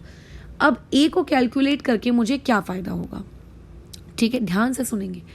अगर मान लेते हैं दो गैसेस के बीच के ए की वैल्यू ज़्यादा है, ठीक है, अगर किसी दो चीज़ों के बीच की ए की वैल्यू बहुत ज़्यादा है, एक गैस की ए की वैल्यू बहुत ज़्यादा है, ये से ये समझ में आता है कि उस गैसेस के जो पार्टिकल्स हैं, है ना, उनके बीच में force of attraction between gaseous particle वो भी कैसा है, ज़्यादा है।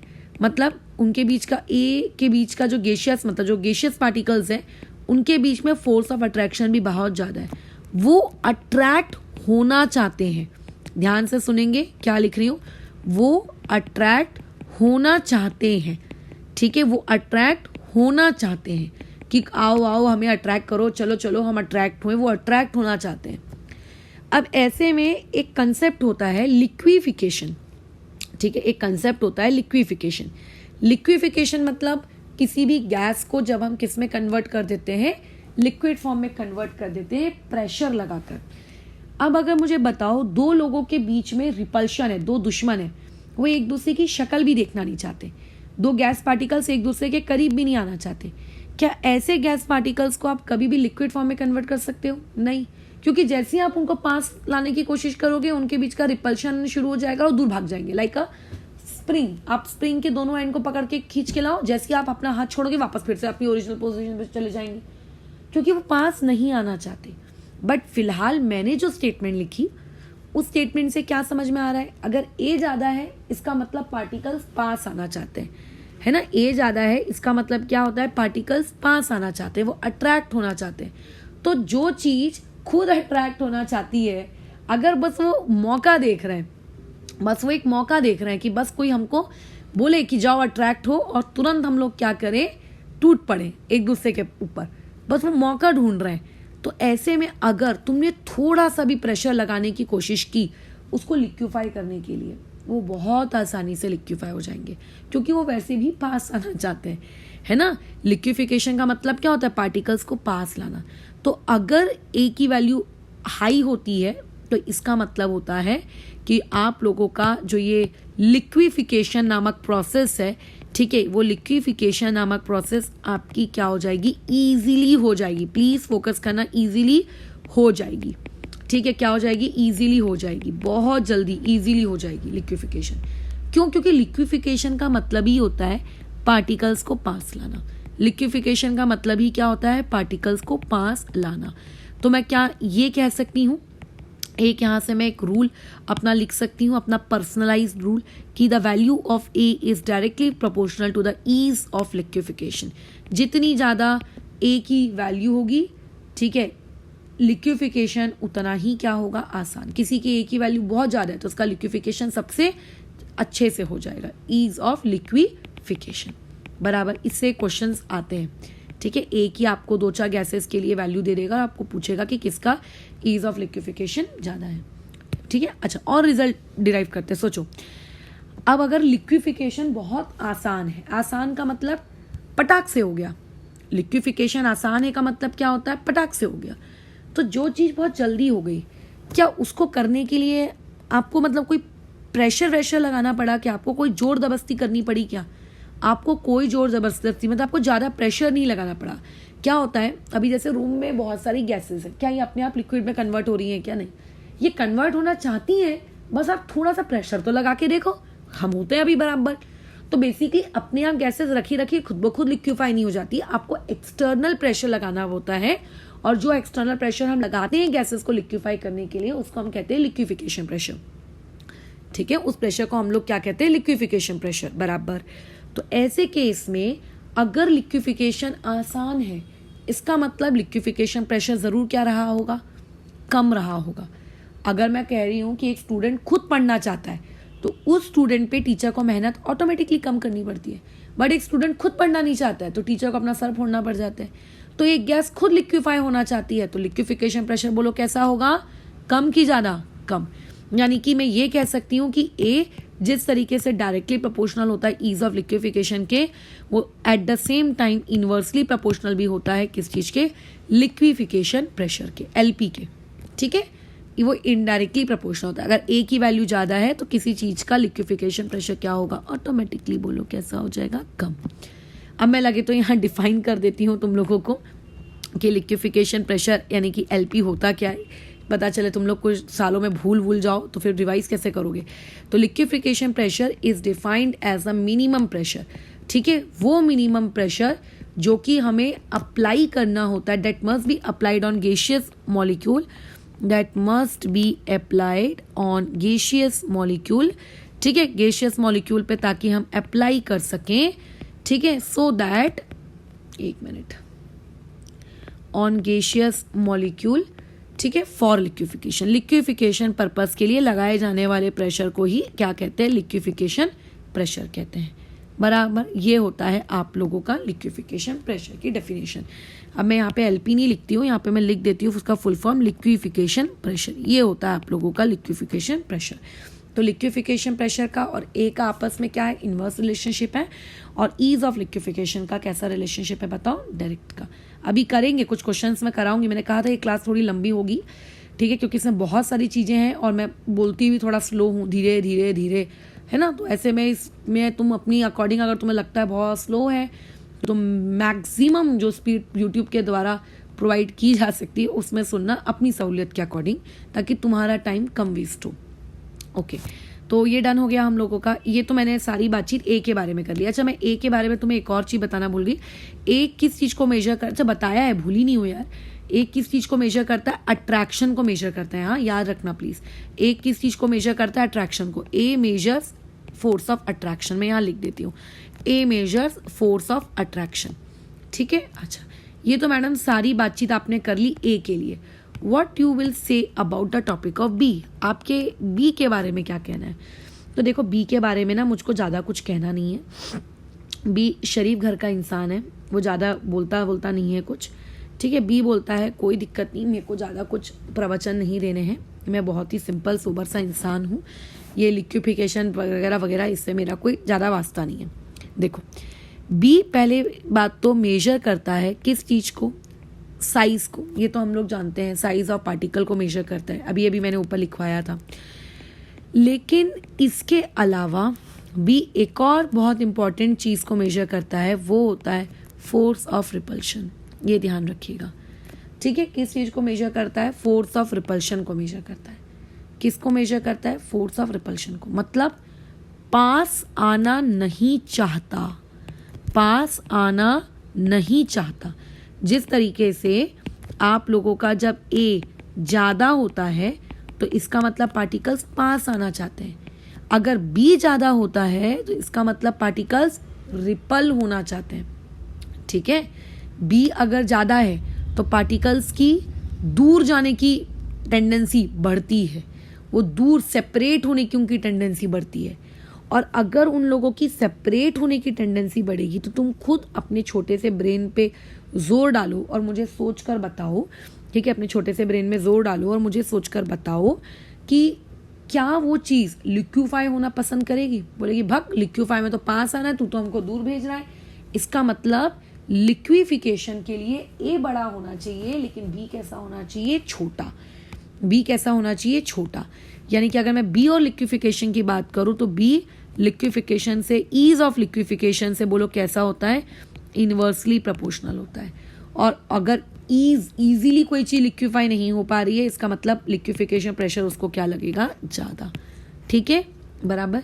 अब अगर मैं इस पूरे पॉइंट नंबर 3 को क्लब करूं और पॉइंट नंबर 4 को मैं समराइज करने की कोशिश करूं, तो अगर तुम चाहते हो, ठीक है, फिर तुम चाहते हो कि कोई भी गैस इजीली लिक्विफाई हो जाए, फॉर इजी लिक्विफिकेशन अगर आप चाहते हो, इजी लिक्विफिकेशन अगर आप चाहते हो, इजी की स्पेलिंग ठीक कर लेना, अगर आप इजी लिक्विफिकेशन चाहते हो तो उसके लिए ए ज़्यादा होना चाहिए, ठीक है, और बी आप लोगों का क्या होना चाहिए, कम होना चाहिए। ये कंडीशन पेपर में कई बार ये चीज़ डायरेक्टली पूछ ली जाती है कि बताओ ईज ऑफ लिक्विफिकेशन के लिए करेक्ट मतलब ऑर्डर क्या होगा। और कई बार तो वैल्यूज़ देकर भी चीज़ों को डायरेक्टली वो पूछ लेता है कि ए की वैल्यू इतनी है, बी की वैल्यू इतनी है, बताइए कि कौन सी सेट ऑफ वैल्यूज़ के लिए लिक्विफिकेशन आसान होगा। तो ध्यान रखिएगा, उस सेट ऑफ वैल्यू के लिए लिक्विफिकेशन आसान होगा जिस सेट ऑफ वैल्यू में ए बड़ा होगा और बी आपका क्या होगा, छोटा होगा। मैं बता दूं ये पूरा चैप्टर ना थ्योरेटिकल चैप्टर है, लेकिन इस थ्योरेटिकल चैप्टर में तुम लोग अगर ये बहुत सारे फैक्ट्स और डेटाज याद नहीं रखोगे तो गड़बड़ हो जाएगी। पॉइंट नंबर 4 पे बात हो गई। चलो पॉइंट नंबर 5 पे जाते हैं। This point number 5 is very important. आपको अलग अलग गैसेस दिए हैं, है ना, आपको अलग अलग गैसेस दिए हैं। अगर आपको उनके कंपेयर करने हैं, आपको उनके बी वैल्यूज़, अब बी की वैल्यूज़ दी तो है तो भैया तो बच्चा भी कंपेयर कर लेगा, बट अगर बी की वैल्यू दी ही नहीं है फिर क्या करें। तो एक बात याद रखिएगा, बी की जो वैल्यू होती है, वैल्यू ऑफ बी, मुझे नहीं पता कितनी होती है और एग्जैक्टली आपको कोई निकालने को कभी कहेगा भी नहीं। Value of be directly proportional होती है। किस चीज़ के डायरेक्टली प्रोपोर्शनल होती है? Molar mass of gas. मतलब जो गैस जितनी ज़्यादा भारी होगी, मास, मोलिकुलर मास, उस पर्टिकुलर गैस का क्या होगा बोलो, उस पर्टिकुलर गैस का क्या होगा बोलो, उतना ज़्यादा बी बढ़ेगा। ठीक है।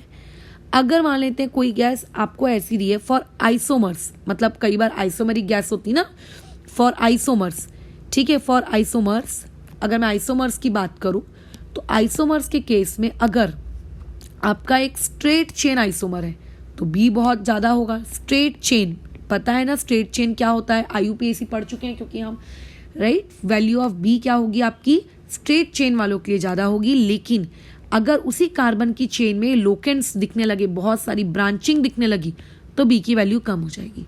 अब ये क्यों कम होगी, जब मैं ऑर्गेनिक केमिस्ट्री में तुमको फिजिकल प्रॉपर्टीज वाला सेक्शन पढ़ाऊंगी ना, तब मैं बताऊंगी कि क्यों होगी। अभी फिलहाल इसमें मैं नहीं घुस रही हूँ, नहीं तो क्लास और लंबी हो जाएगी। तो मॉलिक्यूलर मास पे वो डायरेक्टली प्रोपोर्शनल होता है, ब्रांचिंग पे वो इन्वर्सली प्रोपोर्शनल होता है। इसका बहुत ही फेमस एग्जाम्पल ले लेते हैं हम, 2 आइसोमर्स ले लेते हैं। जैसे आपको एक दिया गया है एन ब्यूटेन, एन का मतलब जानते हो क्या होता है, स्ट्रेट चेन, और एक आपको दिया है आइसोब्यूटेन, जिसका मतलब हम जानते हैं क्या होता है, ब्रांचिंग होता है। तो एन ब्यूटेन मतलब आपके पास है CH3, CH2, CH2 और CH3, और आइसोब्यूटेन का मतलब है CH3, CH, CH3 और एक है CH3। अब बताओ किसके लिए आपकी बी की वैल्यू ज़्यादा होगी। तो अभी भी मैंने बताया ब्रांचिंग के साथ घट जाती है, तो ऑब्वियसली कि इसके लिए ज़्यादा होगी। ठीक है। तुम्हें 2 गैसेस दी गई हैं, तुम्हें दिया गया है ब्रोमीन और एक तुम्हें दी गई है क्लोरीन। किसका मॉलिक्यूलर मास ज़्यादा होता है, ब्रोमीन का ज़्यादा होता है ना। इसको मैं किसके अकॉर्डिंग अरेंज कर रही हूँ, मॉलिक्यूलर मास के अकॉर्डिंग अरेंज कर रही हूँ, तो इसके लिए बी की वैल्यू ज़्यादा होगी। तो इस तरीके से कैसा है, हम बी की वैल्यूज़ एग्जैक्टली कैसे कैलकुलेट करते हैं उस पर बातचीत नहीं कर रहे, बट हाँ अगर हमें कल को किसी ने कंपेयर करने को दिया जाए तो हाँ हम कंपेयर कर सकते हैं। एग्जैक्ट कैसे कैलकुलेशन करेंगे बी की वैल्यू को, वो भी हम सीखेंगे इसी क्लास में, बट फिलहाल कंपेयर करना तो सीख गए, है ना। अब लेकिन मान लेते हैं किसी ने तुमसे ये कहा कि अच्छा तू बी की वैल्यू कंपेयर कर सकता है, चल एक काम कर, मेरे ये ए की वैल्यू भी कंपेयर करके बता। मुझे ए की वैल्यू के कंपैरिजन के भी आप कुछ क्या करके दो, वो रूल्स लिख कर दो। तो अगर मुझे ए की वैल्यूज़ कंपेयर करनी है तो मैं कैसे कंपेयर करूँगी, तब मेरे पास क्या रूल्स रहेंगे। तो देखो सबसे पहला रूल ये होता है, आपको पता होना चाहिए ए किस चीज़ को मेजर करता है। हम जानते हैं ए मेजर करता है फोर्स ऑफ अट्रैक्शन को, और हम ये भी जानते हैं कि फोर्स ऑफ अट्रैक्शन पॉजिटिव और निगेटिव चार्ज के बीच में कई ज़्यादा होता है, या फिर मैं कहूँ आयोनिक सॉलिड्स के बीच में कई गुना ज़्यादा होता है as compared to the one जिनके बीच में पॉजिटिव निगेटिव नहीं है। तो अगर आपको बहुत सारी गैसेस दी गई हैं, तो जिन गैसेस में डाइपोल होगा, ठीक है, gases having dipole moment, dipole समझते हो ना, पार्शियल पॉजिटिव पार्शियल नेगेटिव, पढ़ा है ना हम लोगों ने डाइपोल निकालना केमिकल बॉन्डिंग में, हाँ।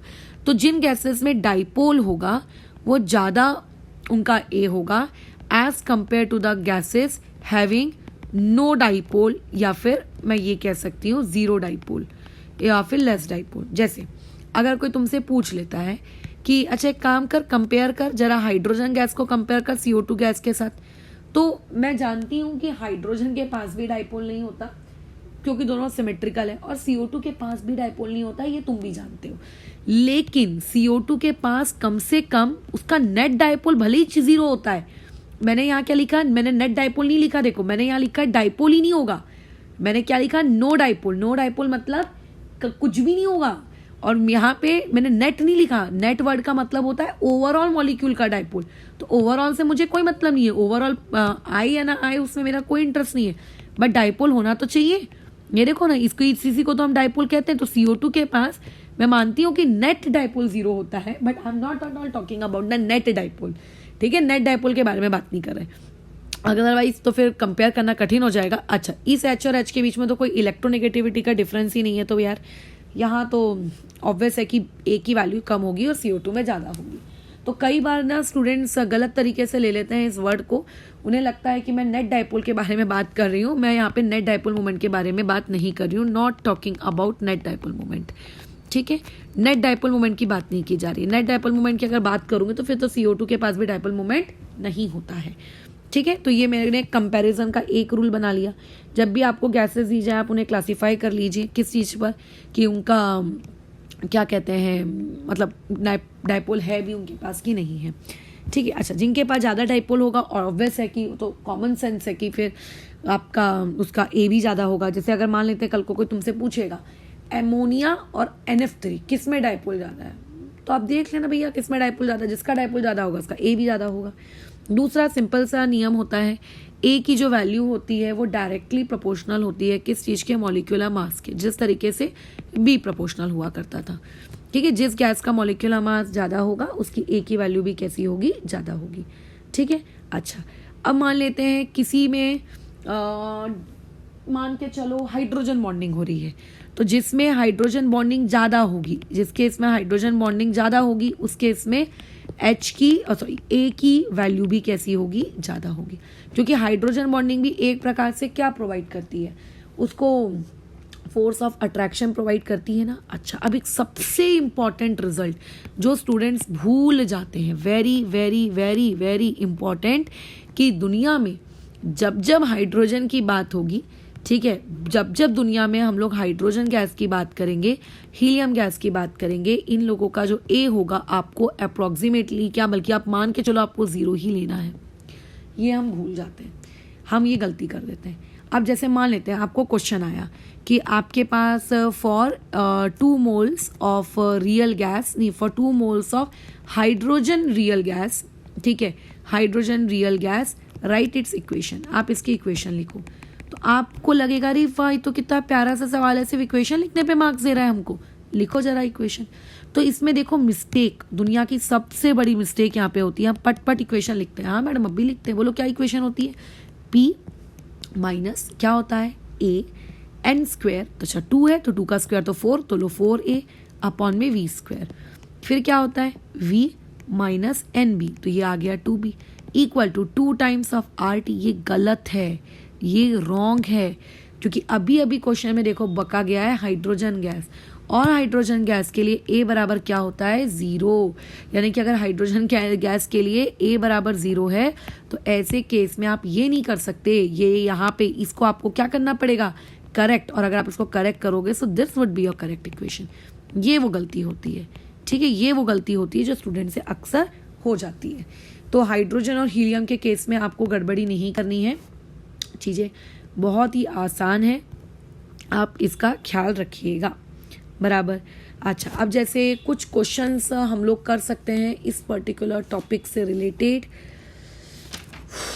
जैसे कि मान लेते हैं मैंने तुमको कहा अरेंज करना है इनको, ठीक है, अकॉर्डिंग टू ऑर्डर ऑफ ए, ठीक है, तुम्हें ऑर्डर ऑफ ए के अकॉर्डिंग उसको अरेंज करना है। पहला मैंने आपको दिया है HCl और दूसरा दिया है Cl2। क्या करेंगे, HCl में डाइपोल होता है, हाँ, Cl2 में डाइपोल नहीं होता। अब इसको लोग मॉलिक्यूलर मास के अकॉर्डिंग कर देंगे। अगर किसी ने इसको मॉलिक्यूलर मास के अकॉर्डिंग किया तो फिर Cl2 का ज़्यादा आएगा। इसका मतलब गिव प्रेफरेंस, आपका प्रेफरेंस ऑर्डर क्या होना चाहिए, give preference order to dipole over molecular mass, है ना, over molecular mass. Molecular mass को आपको उतनी प्रेफरेंस नहीं देनी है, तो किसका ए ज़्यादा होगा, HCl वाले का ज़्यादा होगा, ठीक है। अच्छा, सेकेंड वाला देखो, आपको एर्गन दिया है, CO2 दिया है, H2O दिया है, करो अरेंज। एर्गन में तो क्या मैं बोलूँ, डाइपोल तो छोड़ो, वो तो उसके साथ ही कोई नहीं रहता। अच्छा, CO2 डाइपोल होता है, H2O भैया होता है, बल्कि इस महाशय के पास तो नेट डाइपोल भी होता है, बट डाइपोल के साथ साथ ये वो बाबा जी हैं जिनके पास हाइड्रोजन बॉन्डिंग भी होती है, और CO2 के पास सिर्फ डाइपोल होता है, और इस बेचारे आर्गन के पास तो कुछ भी नहीं है। So correct order would be this, ये इस तरीके से, ठीक है। तो प्रेफरेंस का ऑर्डर समझ में आ रहा है। अच्छा, अब ये मॉलिक्यूलर मास वाला मैडम फिर हम कभी लगाएंगे ही नहीं, क्या लगाएंगे, बिल्कुल लगाते हैं, ठीक है। मॉलिक्यूलर मास वाला लॉजिक आप तब अप्लाई करते हो, मॉलिक्यूलर मास वाला लॉजिक तब अप्लाई करना जब सेम नेचर की गैस हो, ठीक है, दिल वाला लॉजिक तब अप्लाई करना, ठीक है, तब अप्लाई करना जब सेम नेचर की गैस हो, जब सेम नेचर की गैस हो। सेम नेचर मतलब बेसिकली सेम ग्रुप की, ठीक है, सेम नेचर की गैस हो, ठीक है, गैस हो यानी कि सेम ग्रुप की। सेम ग्रुप में आपको मॉलिक्यूलर मास का फंडा लगाना है। अगर आप डिफरेंट में ग्रुप में हो, आप अलग अलग एलिमेंट कहीं कहीं के उठा रहे हो, तो आप ऐसे केस में क्या करिएगा, आप उसको मॉलिक्यूलर मास से मत करिएगा। जैसे सेम ग्रुप में अगर मान लेते किसी ने मुझको यहाँ पे पूछ लिया कि आप अरेंज करो फ्लोरीन को, क्लोरीन को, ब्रोमीन को, आयोडीन को, तो ये लो अरेंज कर दिया, खत्म कहानी। तो अगर आप सेम ग्रुप में हो तो ये हरकत आप करेंगे, अगर आपका ग्रुप सेम नहीं है तो आप ये हरकत नहीं करेंगे, ठीक है। अच्छा, जैसे कुछ और गैसेस के एग्जांपल ले लेते हैं हम लोग। कैसे, अगर आपको मैंने दे दी मीथेन गैस और CO2 गैस, अब बताओ ये दोनों तो सेम ही ग्रुप की है, कार्बन मतलब बेसिकली सेम ग्रुप का ही आप कहोगे, बट नहीं, क्या इनके नेचर सेम है क्या? चेक करो, क्या इनके नेचर सेम है क्या? नेचर के अकॉर्डिंग देखो। तो मैडम नेचर कैसे देखें, मतलब समझ नहीं आ रहा ना, नेचर के अकॉर्डिंग क्या? तो नेचर से तो कुछ समझ ही नहीं आ रहा कि इनका नेचर सेम है कि नहीं है। तो बस एक ही काम करो, आप क्या दे दो, डाइपोल को प्रेफरेंस हो। तो CO2 में डाइपोल होता है, इसीलिए आप लोगों का CO2 का ज़्यादा होगा, ठीक है, डाइपोल के अकॉर्डिंग मैंने किया है। तुम बोलोगे कि मैम CH4 में डाइपोल नहीं होता, होता है, बट इलेक्ट्रोनेगेटिविटी कार्बन की कितनी होती है, 2.5, और इलेक्ट्रोनेगेटिविटी हाइड्रोजन की कितनी होती है, 2.1। तो तुम समझ जाओ कि कितना कम डाइपोल होगा। और इलेक्ट्रोनेगेटिविटी आपके कार्बन की होती है 2.5, और आपके इसकी कितनी हो जाती है, ऑक्सीजन की, ये हो जाती है कार्बन, नाइट्रोजन, ऑक्सीजन, ये हो जाती है 3.5, यानी कि यहाँ पे ज़्यादा डाइपोल है, इसीलिए CO2 का कैसा है आप लोगों का ज़्यादा रहेगा as compare to the CH4। CH4 का कंपैरिजन कर लो अमोनिया के साथ, तो मॉलिक्यूलर मास के नज़र से देखूँ तो CH4 16 होता है, अमोनिया 17 होता है, तो फिर तो अमोनिया ज़्यादा आ रहा है मॉलिक्यूलर मास के अकॉर्डिंग। बट मैंने हमेशा कहा कि प्रेफरेंस टू डाइपोल। तो अमोनिया में डाइपोल होता है क्या? अरे बिल्कुल, ये तो कोई गधा भी बता देगा। इलेक्ट्रोनेगेटिविटी नाइट्रोजन की कितनी होती है, 3, इलेक्ट्रोनेगेटिविटी हाइड्रोजन की कितनी होती है, 2.1। और यहाँ पे तो ये जो मैंने ऊपर लिखा है ना, यही की यही चीज़ कॉपी पेस्ट कर लो, ये लो, यही की यही चीज़ उठा के कॉपी पेस्ट कर लो। फिर तो ऐसे केस में मतलब तुम समझ जाओ किसका डाइपोल ज़्यादा है, इसका डाइपोल ज़्यादा है, तो अमोनिया का ज़्यादा होगा। तो मेरे हिसाब से अगर तुमको कल को A के अकॉर्डिंग क्वेश्चन को अरेंज करने को दिया जाए तो मुझे नहीं लगता कि तुम उसमें कोई गड़बड़ियाँ करोगे, ठीक है। बस वो थोड़ा ध्यान रखना, ब्रांचिंग वाली चीज़ में गड़बड़ मत कर देना, और HCl और Cl2 में भी गड़बड़ मत कर देना।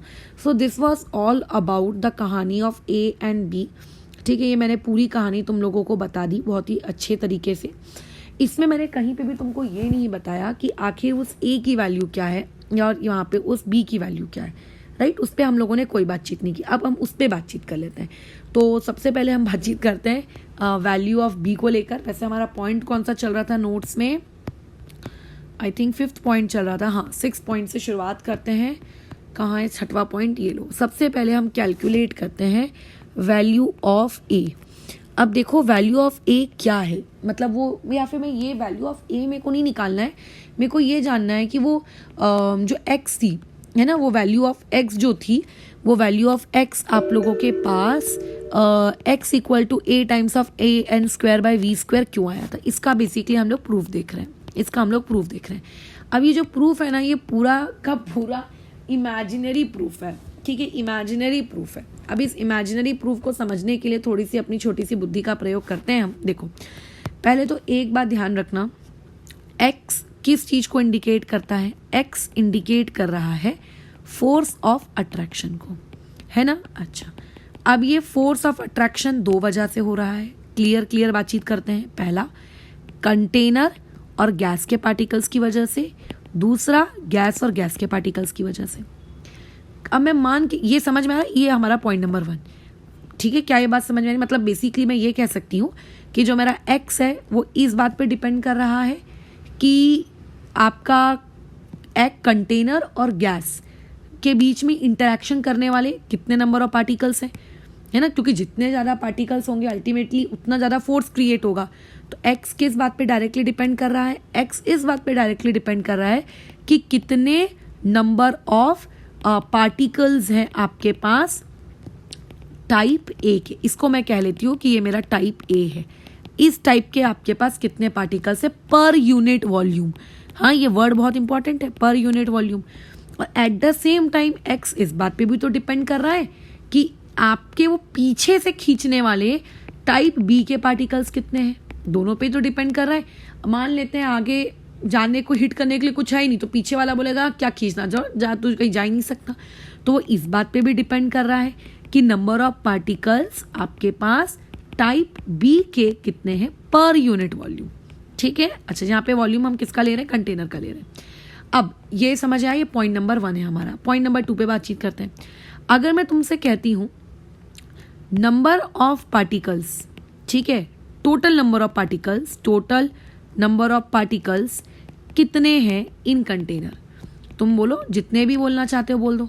मैडम मान लेते हैं कि टोटल नंबर ऑफ पार्टिकल्स आपके पास n है, n मोल्स ऑफ पार्टिकल्स हैं, है ना, n मोल्स हमारे पास पार्टिकल्स हैं किसमें, इन v litre container, v litre में n है। तो पर यूनिट का मतलब क्या होता है, पर यूनिट वॉल्यूम का मतलब होता है 1 लीटर में कितना होगा, है ना। बल्कि मैं उसको 1 ml के लिए भी डिस्क्राइब कर सकती हूँ। 1 लीटर बोलना तो फिर भी बहुत बड़ी बात है, लेकिन 1 लीटर के लिए अगर मैं डिस्क्राइब करूँ और मैं तुम्हें बताऊँ कि अच्छा बताए ज़रा मुझे, नंबर ऑफ पार्टिकल्स आपके पास 1 लीटर में कितने होंगे, तो तुम मुझे नहीं कहोगे 1 लीटर का मतलब ही क्या होता है, बोलो पर यूनिट वॉल्यूम। आप चाहो तो 1 ml के लिए भी डिस्क्राइब कर सकते थे, लेकिन फिर आपको ऊपर वाला वॉल्यूम ml में लेना पड़ता, है ना। तो ये हो जाएगा आपका n/v। समझ में आ रहा है, मतलब number of particles per unit volume कितने हैं, n/v।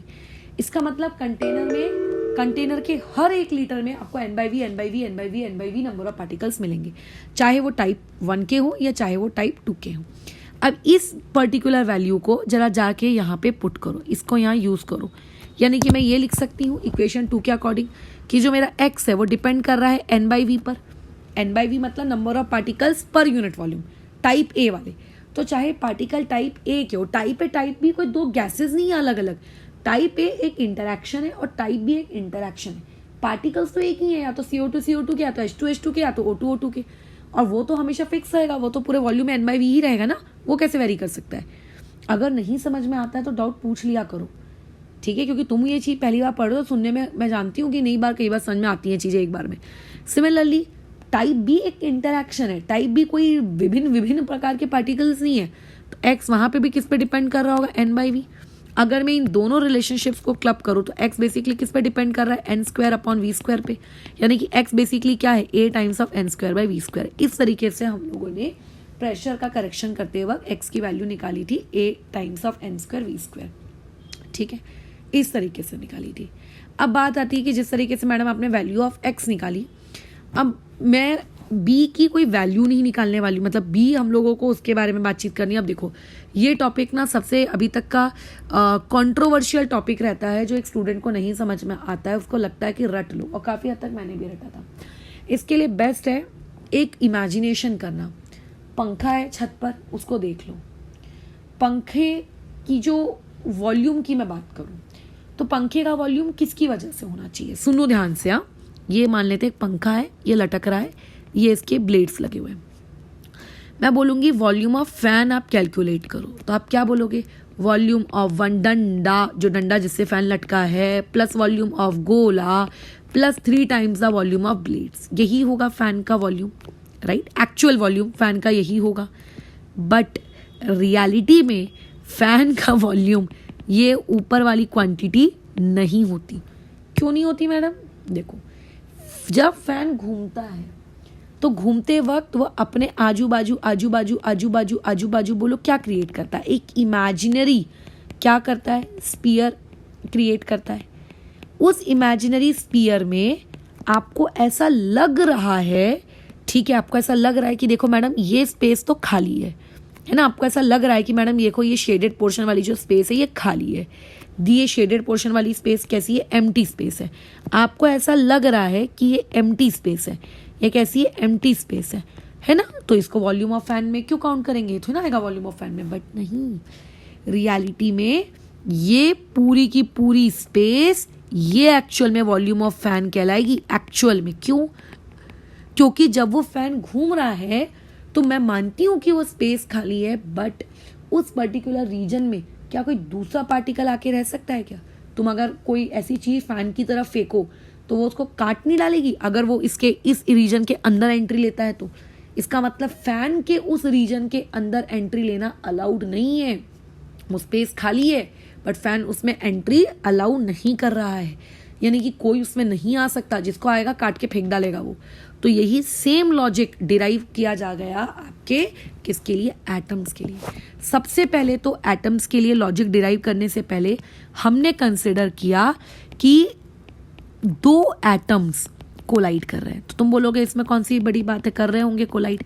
दो एटम्स कोलाइड कर रहे हैं मतलब we are considering by molecular collision, यानी कि दो एटम साइमल्टेनियसली एक दूसरे से कोलाइड कर रहे हैं। अब जब तुम केमिकल काइनेटिक्स पढ़ोगे तब तुम जानोगे कि 3 पार्टिकल्स आपको लगता है कोलाइड कर सकते हैं, 4 भी कर सकते हैं, 5 भी कर सकते हैं, बट नो, इस biomolecular collision normal room temperature पे या फिर मैं ये कहूँ मोस्टली 99% केसेस में आपको देखने को मिलता है। अगर आप थोड़ा टेम्परेचर वगैरह इंक्रीज करो तो हो सकता है ट्राई मॉलिक्यूलर भी मिल जाए, but tetra is impossible, possible ही नहीं है।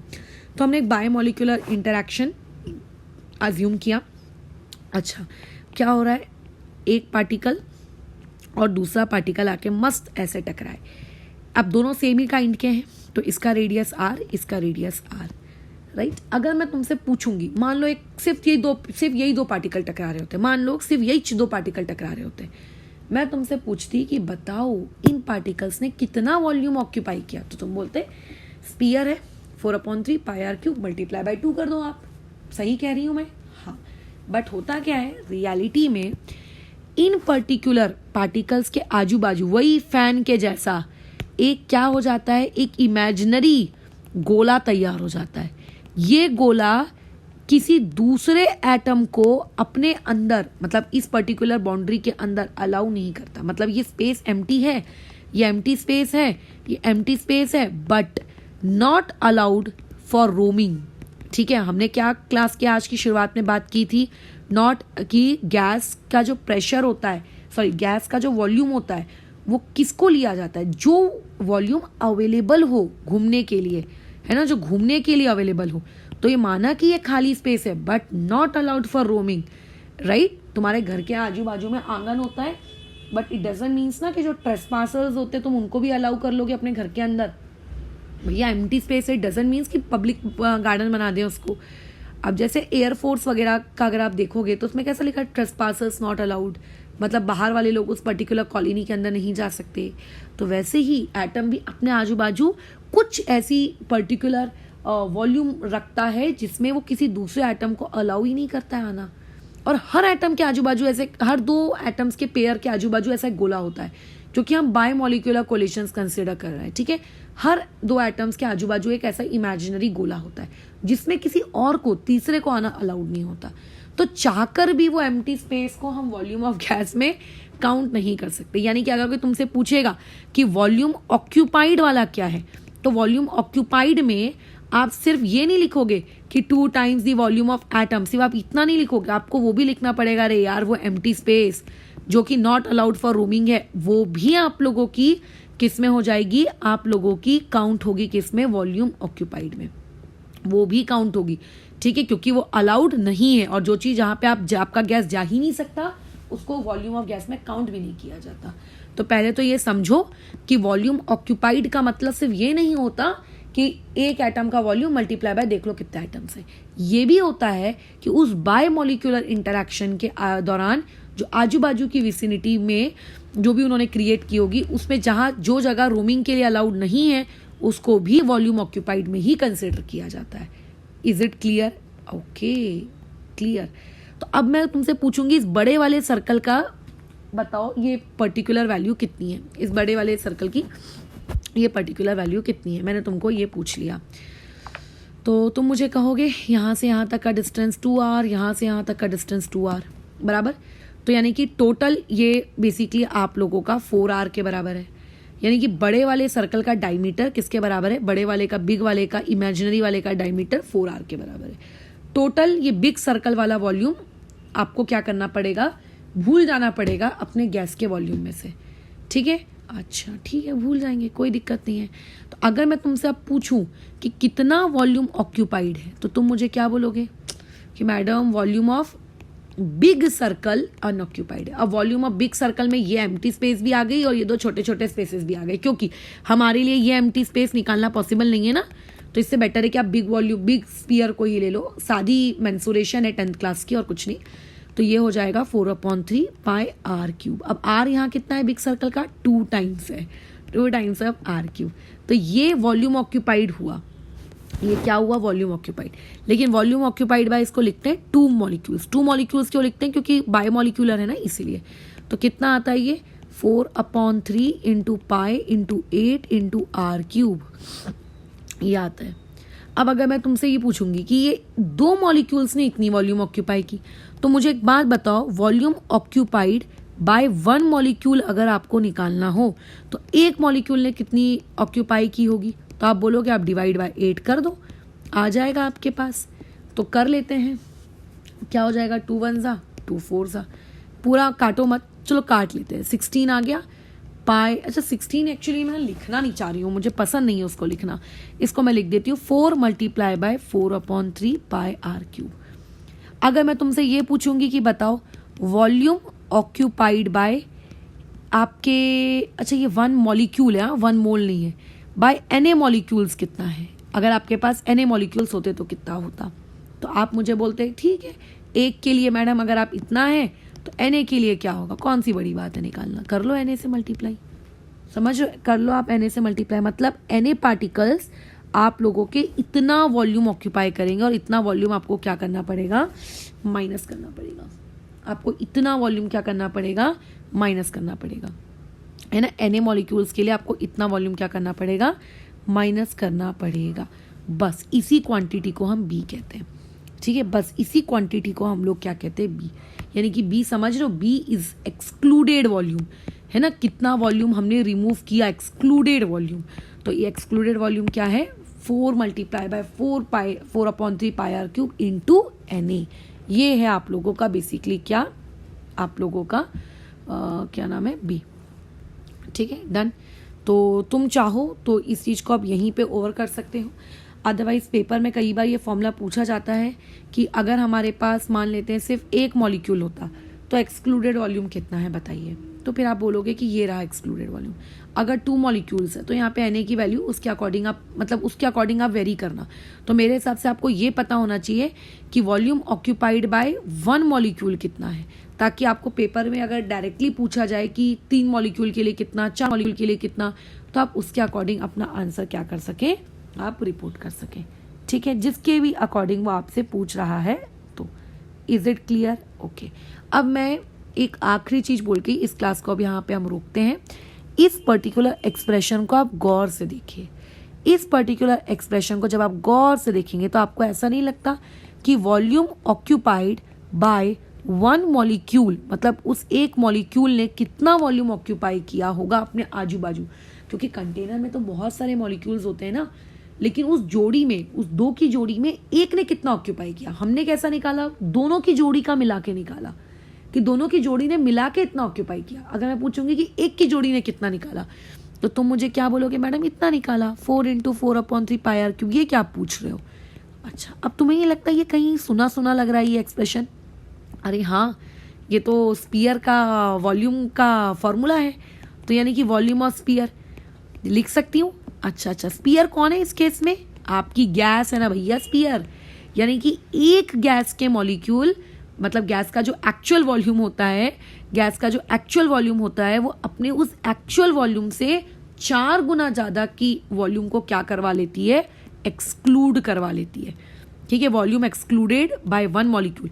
अगर मैं बोलूँगी एक गैस के मॉलिक्यूल 5 ml का है, मान लो, वैसे 5 ml मैंने बहुत ज़्यादा बोल दिया, तो वो अपना और प्लस अपने आजू बाजू का मिलाकर टोटल कितना वॉल्यूम वो एक्सक्लूड करवाएगी, तो आप बोलोगे 20 ml एक्सक्लूड करवाएगी। 5 अपना और 3 मतलब 3 टाइम्स अपने आजू बाजू का, ऐसा करवाती है वो, ये होता है।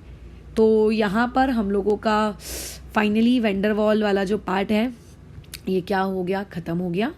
इसमें अभी मैंने 2 क्वेश्चंस हम लोगों के करने के लिए दिए, वैसे बेसिकली मुझे ही करवाने थे बट टाइम बहुत ज़्यादा हो रहा है, तो इसको मैं फ़िलहाल तुम्हारे लिए छोड़ रही हूँ। इसको करके रखो, नेक्स्ट क्लास में डेफिनेटली मैं इसको डिस्कस करूँगी, ठीक है। ये 2 आपको करना है, अच्छे सवाल हैं। और बल्कि हम लोग जो नेक्स्ट क्लास लेंगे उस नेक्स्ट क्लास में ये जो आपने कल की क्लास में पढ़ा था ना, क्या नाम है इसका, कंप्रेसिबिलिटी फैक्टर, और जो आपने पढ़ा है आज की क्लास में ये वैन डर वाल इक्वेशन, इन दोनों को कंबाइंड करके हम क्या क्या रिजल्ट्स निकाल सकते हैं, उन रिजल्ट्स पे बातचीत करेंगे. That would be a very short topic, क्योंकि उसमें मेरे बोलने लायक या बताने लायक एज सच कोई ज़्यादा है नहीं. सिंपल सी बातचीत है, क्योंकि वो रिजल्ट बेस्ड टाइप है कि अच्छा ऐसा है ऐसा है ऐसा है, बस खत्म. वो रिजल्ट बेस्ड टाइप की बातचीत है. ठीक है, ओके. फिर उस रिजल्ट बेस्ड की बातचीत के बाद हम लोगों को कल कुछ बेसिक डेफिनेशंस पढ़नी है. ठीक है, कल ही. और जो आपने आज की क्लास पढ़ी उन बेसिक डेफिनेशंस को उस क्लास के साथ क्या करना है, रिलेट करना है. अब मैं वो जो बेसिक डेफिनेशंस आपको बता रही हूँ, मैं उनके फॉर्मूले लिखवा दूंगी डायरेक्ट कि ये उस बेसिक डेफिनेशन के फॉर्मूले हैं, और बेसिकली तुमको उन फॉर्मूलोज को ही पेपर में यूज़ करना है. मैं बता दूं, तुम अभी आज तक के प्रीवियस ईयर के कोई भी पेपर क्वेश्चन उठा के देख लो, कभी उसके डेरिवेशन पे कभी कोई सवाल नहीं आया. बट स्टिल उस डेफिनेशन को लिखवा देने के बाद पूरा चैप्टर मैं बोल दूंगी कि अब ये चैप्टर क्लोज, मतलब वो टॉपिक डेफिनेशन क्लोज हो गई, तब मैं काम करूंगी तुमको फिर भी चलो जाने दो, उस इक्वेशन का डेरिवेशन में लिखवा दूंगी. 2 डेरिवेशंस में लिखवाऊंगी. बट मैं अगेन बता दूं, वो 2 डेरिवेशंस आपके कोई काम के नहीं है. They are just meant for time pass. कोई ज़रूरत नहीं उन डेरिवेशंस की हमको. बट फिर भी तुम्हारी आत्म शांति के लिए कि कहीं तुम्हें ऐसा ना लगे रे हमारा ये सिलेबस में पढ़ाया नहीं है, उसको मैं करवा दूंगी. बट वो डेरिवेशन याद रखना, अभी आगे की आने वाली क्लासेस में जो 2 डेरिवेशन याद रखना आपके लिए बिल्कुल भी ज़रूरी नहीं है. कल की क्लास में जो पढ़ाया जाएगा वो आप याद रखोगे, बस वो अब आखिरी है गैसियस स्टेट का, ख़त्म. फिर आगे की जो नेक्स्ट 2 क्लासेस में पढ़ाया जाएगा वो आप सबको सिर्फ डेरिवेशन बताया जा रहा है. उन डेरिवेशन के रिजल्ट्स तो मैं कल ही डिक्लेयर कर दूंगी कि क्या होने वाले हैं. ठीक है, और या फिर उन डेरिवेशंस के एंडिंग में लेट से डिक्लेयर कर दूंगी. आपको सिर्फ रिजल्ट्स याद रखने हैं, आपको उन डेरिवेशन को बिल्कुल याद नहीं रखना है कभी नहीं. ना तो हमारे फिजिक्स के बोर्ड पेपर में आएगा, ना केमिस्ट्री के बोर्ड पेपर में आएगा, ना कभी आएगा, वो कभी नहीं पूछा जाएगा. सो प्लीज़ उसको मत देखना. ठीक है, फिर हमारा एक ही टॉपिक बच जाएगा, वो बैरोमीटर और मैनोमीटर वाला. उसको हम लोग पढ़कर प्रोबेबली इस वीक संडे तक तो मैं इसको कंप्लीट कर ही दूंगी. इस वीक भी संडे को भले ही ज़्यादा पढ़ाना पड़े चल जाएगा, लेकिन उसको हम संडे तक ख़त्म कर देंगे. फिर हम लोग इसके बाद जो नेक्स्ट चैप्टर स्टार्ट करेंगे that would be surface chemistry. ठीक है, तो अभी फ़िलहाल इस चीज़ को यहाँ ओवर करते हैं. इन केस अगर ऊपर किए हुए प्रवचन में कुछ तकलीफ हो तो मुझे बताना. ये जो वाला पार्ट था 4 × 4/3 πr³, इसको मैंने समझाने के लिए जितना मैं सिंप्लीफाइड एग्जांपल ले सकती थी मैंने उतनी कोशिश की है. बेसिकली ये पंखा वाला जो एग्जांपल है हमको समझाया था हमारे अष्टपुत्रे सर ने ग्रेजुएशन के फर्स्ट ईयर में. वो हमें फिजिकल केमिस्ट्री लेते थे, तो उन्होंने हमको गैसियस स्टेट में समझाया था कि ऊपर देखो कैसा है. ये उनका द्वारा लिया हुआ एग्जांपल. आई डोंट नो कि उनका खुद का बनाया है कि उनको भी उनके किसी ने सीखा है, बट जो भी हो समझ तो आ गया था ना, बस. ठीक है, अच्छा. अब कोई भी ऐसी बुक जब तुम देखोगे ना तो इस तरीके की चीज़ आपको नहीं देखने को मिलेगी. ये 2 वॉल्यूम का कॉम्बिनेशन, वो बुक वाले पता नहीं क्या करते हैं पगले सामान. बल्कि अच्छी जो स्टैंडर्ड रेफरेंस बुक होती है ना फॉरेन ऑथर्स की, वो भी पता नहीं गधे सामान क्या करती हैं. इन दोनों के डिस्टेंस के बीच का डायमीटर लेकर ऐसा सर्कल बना लेते हैं कि ये एक वॉल्यूम का इतना एक्सक्लूडेड वॉल्यूम होगा. वो समझने में बहुत कन्फ्यूज हो जाता है, मेरे को खुद को हो जाता है. इससे बेटर है कि आप दोनों का मिला के एक्सक्लूडेड वॉल्यूम निकाल लो और फिर डिवाइड बाई 2 कर दो, तो एक कहाँ जाएगा. एक का निकालने में स्टूडेंट को कंफ्यूजन हो जाता है कि अरे यार ये कैसा आ रहा है करके. ठीक है, ओके. तो फिलहाल इसको ओवर करते हैं. बस कंफ्यूज मत होना इस पर्टिकुलर टॉपिक में. और ये मैंने volume occupied by 2 molecules equal to volume of big circle क्यों लिया, ये तुम लोगों को सीखना होगा क्लास 10th में, जो एरिया रिलेटेड टू सर्कल्स वाले चैप्टर होते थे या नहीं भी होते थे कॉमन सेंस के थ्रू. ठीक है, ओके. फिर इसको रोकते हैं.